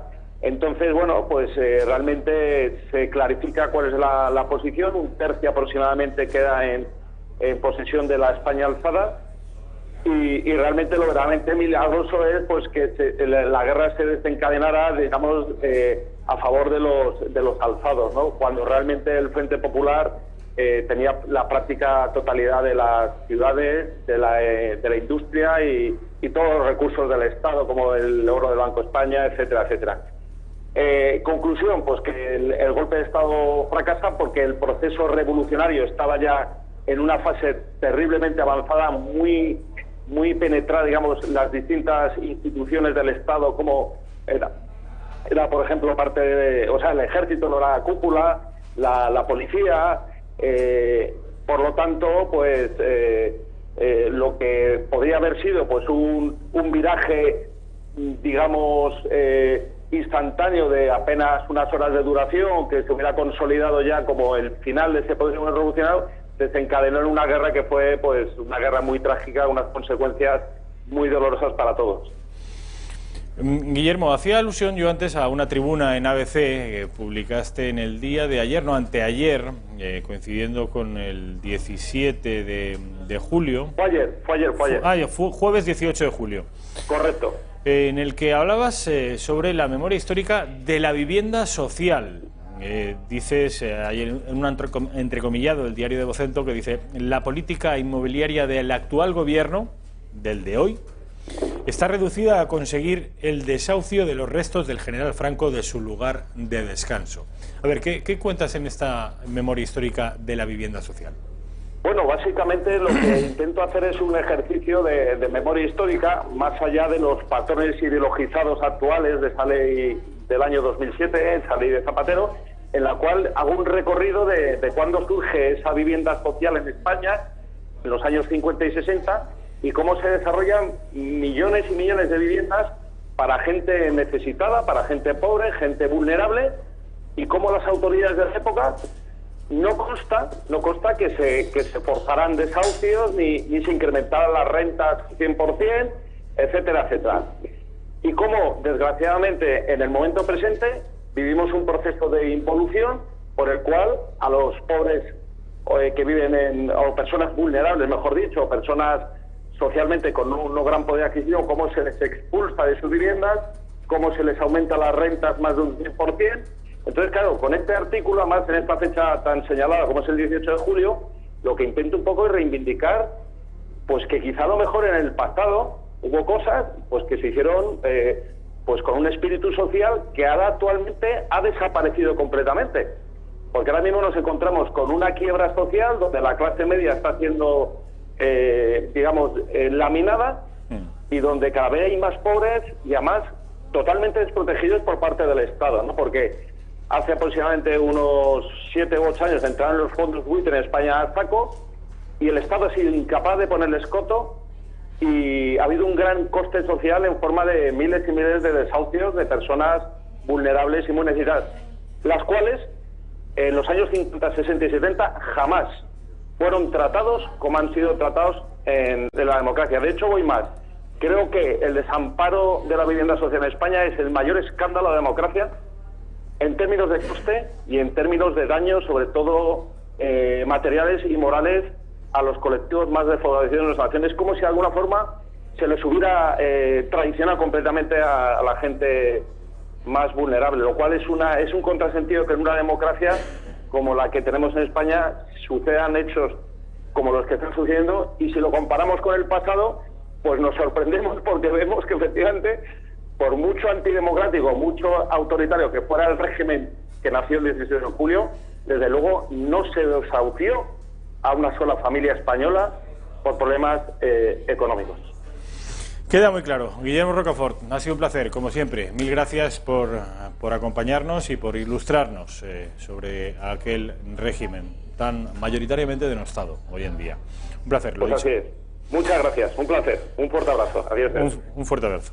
Bueno, pues vamos a tener al director de la redacción abierta de la tarde, a Javier Torres García, porque nos va a informar de la última hora, que tiene que ver con Murcia. Ya hemos adelantado algunos asuntos, como básicamente lo principal tiene que ver con el éxito de las negociaciones en la región de Murcia y que finalmente han llegado a un acuerdo. Ya han visto ustedes, en Andalucía esta semana han conseguido llegar a un acuerdo para los presupuestos y en la región de Murcia han conseguido llegar a un acuerdo para que Fernando López Miras, del Partido Popular, sea presidente de la región. Ahí es nada. Vamos a ver, queda el tercer desafío, que es el mayor de todos. Tiene que ver con la Comunidad de Madrid. La joya de la corona, como dice Isabel Díaz Ayuso. Puede que lo de Murcia sea, desde luego, un buen presagio de lo que espera a los madrileños. Vamos a ver. Javier Torres García, buenas tardes. Rafael Núñez Huesca, ¿qué tal? ¿Cómo estamos? Muy bien, creo que mejor que tú, ¿no? No te noto especialmente, ¿cómo decirlo? ¿Brillante, Rafa? O no sé. Estás un poco apagado hoy. ¿Ustedes ¿Has dormido bien? Yo he dormido bien, pero he dormido poco. Exactamente igual de poco que tú, don Javier. Pero yo, en cambio, presento un aspecto envidiable. Sí, has tenido, desde luego, toda la mañana para, en fin, acicalarte. Sea como fuere, tenemos 7-8 minutos para que me cuentes las novedades de manera un poco más exhaustiva, porque hemos tenido aquí a Sergio Bravezo, de Ciudadanos, que también se felicitaba. ¿Qué ha pasado en Murcia? Vox ha puesto unos documentos encima de la mesa y han dicho lentejas. Ayer por la tarde, Luis Gestoso, que es el que está liderando ese comité negociador de Vox en la región de Murcia, ofreció una rueda de prensa. En ella planteaba un documento para que Ciudadanos y Partido Popular lo asumieran, sin necesidad de firma, por cierto. Hemos conocido, ya tenemos acceso a la información, a los puntos que ha puesto sobre la mesa el partido de Santiago Abascal, referidos a libertad, a educación, a familias e inmigración. Es verdad que se han dejado fuera la supresión de la ley LGTB. Recordemos también, y hay que ser realistas, que Vox tiene 4 diputados en la región de Murcia. No va a entrar en el gobierno, algo que ya sabíamos. Lo habían dicho por activa y por pasiva, no querían estar en el gobierno de Murcia, tampoco lo van a estar en el de la Comunidad de Madrid, se van a quedar en la oposición, pero eso sí, recuperando la vía andaluza en la oposición, pero que asuman puntos fundamentales del programa de Vox. Vamos a empezar, por ejemplo, con lo referido a la libertad. Se habla mucho del rodillo ideológico progre en las escuelas, y en este sentido, este documento, que está suscrito también por Ciudadanos y por el Partido Popular, Vox propone lo siguiente. ¿Está suscrito? No está firmado, me refiero a que lo han asumido. Lo han asumido. Hay un apoyo verbal, ¿no? O sea, un compromiso verbal. Eso es. Bueno, vamos a ver. El apoyo, recordamos en lo que sucede en Madrid, que el Partido Popular, con Teodoro García Gea, firmaba un documento con Javier Ortega para investir al señor Martínez Almeida, alcalde de la capital de España. Eso lo firmaba Partido Popular, y en ese documento se decía que a Vox le corresponderían concejalías de gobierno. Esa firma luego tampoco sirvió de nada, Rafa. Por lo tanto, eso de que esté firmado o no, o tan solo sea de palabra, pues el tiempo lo dirá. El tiempo dirá si se van a asumir todas estas cuestiones. Pero de momento lo que tenemos que contar es que PP y Ciudadanos han dado luz verde para investir a López Miras en un documento, como decimos, en el que Vox propone, entre otras cosas, las siguientes. En relación a la libertad, los padres tienen derecho a ser informados y poder elegir el tipo de educación moral que reciban sus hijos. De esta manera se va a garantizar la obligatoriedad de consentimiento expreso, con el objeto de que los padres puedan decidir la asistencia o no de sus hijos a enseñanzas, a talleres, a charlas en el colegio no regladas, relacionadas con contenidos éticos, sociales y sobre todo sexuales. Este punto, sin duda, es importante, que los padres, de lo que se habla con el PIN parental. Lo que me parece extraordinario es que esto no sucediera ya. Esa es la cuestión, Rafa, que hasta que no ha llegado Vox, este tipo de cuestiones no se hablaban. Ha tenido que llegar Vox, ¿no?, para cambiar el mundo. Muy bien. Bueno, para cambiar el mundo no, pero este tipo de cuestiones había un consenso, y lo sigue habiendo, entre los grandes partidos, Podemos, PSOE, PP y Ciudadanos. Más puntos. Y Vox se ha atrevido a romper ese consenso, y es algo que siempre hay que aplaudir. Vox ha roto con mucho coraje, mucha bizarría, una serie de consensos establecidos que parecían blindados, y Vox los hace saltar por los aires. Uno de los grandes logros, desde mi punto de vista, que se ha conseguido en Andalucía es el de la reducción de los chiringuitos. el sistema de las comunidades autónomas, todos sabíamos, y más en una comunidad como Andalucía, casi 40 años ha estado el Partido Socialista, que el Estado era gigantesco, que tenía muchísimos tentáculos, que había organismos, fundaciones. Bueno, pues Vox, gracias a las propuestas, PP y Ciudadanos están cerrando chiringuitos en Andalucía. En Murcia se propone eliminación o reducción al máximo posible los impuestos existentes en la región de Murcia, y también se va a reducir el gasto político superfluo en la administración. Más puntos en relación a la economía. Se va a aprobar un programa de apoyo a mujeres embarazadas. Esto es importante, yo creo que esto es uno de los puntos más ideológicos del programa de Vox. Como digo, ideológico, pero no debería serlo. Oiga, que vamos a... Pero lo es. Tenemos un problema demográfico gigantesco y vamos a apoyar a las embarazadas. Fascista. Oiga, no, un poquito de sentido común. Se aprobará, como digo, un programa de apoyo a mujeres embarazadas y una ley de protección de la mujer embarazada, ofreciendo información y asistencia. También sobre natalidad, una ley de protección integral a las familias, y a su vez se destinarán partidas presupuestarias concretas al apoyo de la maternidad, fomentando de esta manera, en última instancia, la natalidad. Esto lo quiero, pero en toda España, a nivel nacional. Este es uno de los puntos, y ahora lo veremos, que también proponen una ley nacional. La eutanasia, que es uno de los asuntos, una de las banderas, Rafa, que estamos viendo que está enarbolando a la izquierda, no solamente en España, sino en todo Occidente. Sobre este... La muerte digna le llaman. La muerte digna. Uno de los puntos de este documento: se apoyará la ampliación de los servicios y el desarrollo sobre cuidados paliativos. Se instará la aprobación de una ley nacional. Lo que acabas de decir, pues que lo que se aplique en la región de Murcia, que Ciudadanos y PP asuman. Eso me parece complicado, pero al menos está en el documento. Que puedan asumir ambas formaciones. Creo que en el caso del PP será más fácil convencerles que en el caso del partido de Rivera. Va a ser dificilísimo eso, ¿eh? Que el partido de Rivera apoya, por ejemplo, los vientres de alquiler. El tema de la eutanasia también. Creo que están ahí coqueteando. No tienen una posición clara, como muchos otros temas, como bien sabemos, Rafa. Pero Vox dice eso, el desarrollo de los cuidados paliativos, y asimismo que se inste a la aprobación de una ley nacional. En relación a la inmigración, que por cierto esta madrugada a las 7, 50 inmigrantes han logrado saltar la valla de Melilla. Hay un guardia civil con la nariz rota, ha sufrido un cabezazo. 200 inmigrantes trataban de saltar esa valla, 50 lo lograban, y como siempre la Guardia Civil a los pies de los caballos. Haría bien el ministro del Interior en dotar de medios suficientes, materiales y humanos, a los agentes que están allí salvaguardando la frontera en Melilla con el territorio marroquí. A respecto de la inmigración, en este documento se puede leer lo siguiente: se exigirá el cumplimiento de la legislación vigente, en concreto de la Ley de Extranjería, en el control de nuestras fronteras. Asimismo, se va a colaborar con las instituciones competentes españolas y extranjeras en la lucha contra las mafias que se dedican al tráfico de personas y aquellas organizaciones que favorezcan la presencia de extranjeros en situación ilegal en nuestro territorio. Los MENAs, esos menores no acompañados extranjeros que tantos problemas están ocasionando en toda España. Aquí mucho inmigración ilegal, mucho abrir las puertas, pero a la hora de la verdad, Rafa, ¿quién quiere en su barrio un centro de MENAs? Nadie, ¿verdad? Vamos allá. Se revisará la política de creación de centros para albergar inmigrantes menores no acompañados, los MENAs, bajo las premisas de seguridad para los menores, los trabajadores y los vecinos, así como la eficacia en la inserción cultural y sociolaboral. Además, están proponiendo el cierre, o mejor dicho, la no construcción de un centro. Se realizarán las actuaciones pertinentes para la no implantación del centro de MENAs en la pedanía de Santa Cruz, por no ser un lugar adecuado para albergarlo. Pues estos son algunos de los puntos. Algunos de los puntos que con muy buen criterio mi compañero Javi Torres ha destacado. Yo me gustaría añadir uno más, solo un punto más de todos estos, que a mí me ha resultado también particularmente interesante. Tiene que ver con la educación, y es el punto en el que habla de que sí, se elaborará un plan integral para la difusión de los centros educativos de los valores constitucionales, bien, y para el conocimiento de la aportación de España a la civilización como elemento clave de la historia universal. Esto en Murcia y en España toda. Javi, mil gracias. Buen fin de semana. A las 6, ya saben, la redacción abierta de la tarde con Javier Torres. Yo les dejo. Hasta el próximo lunes. Un placer.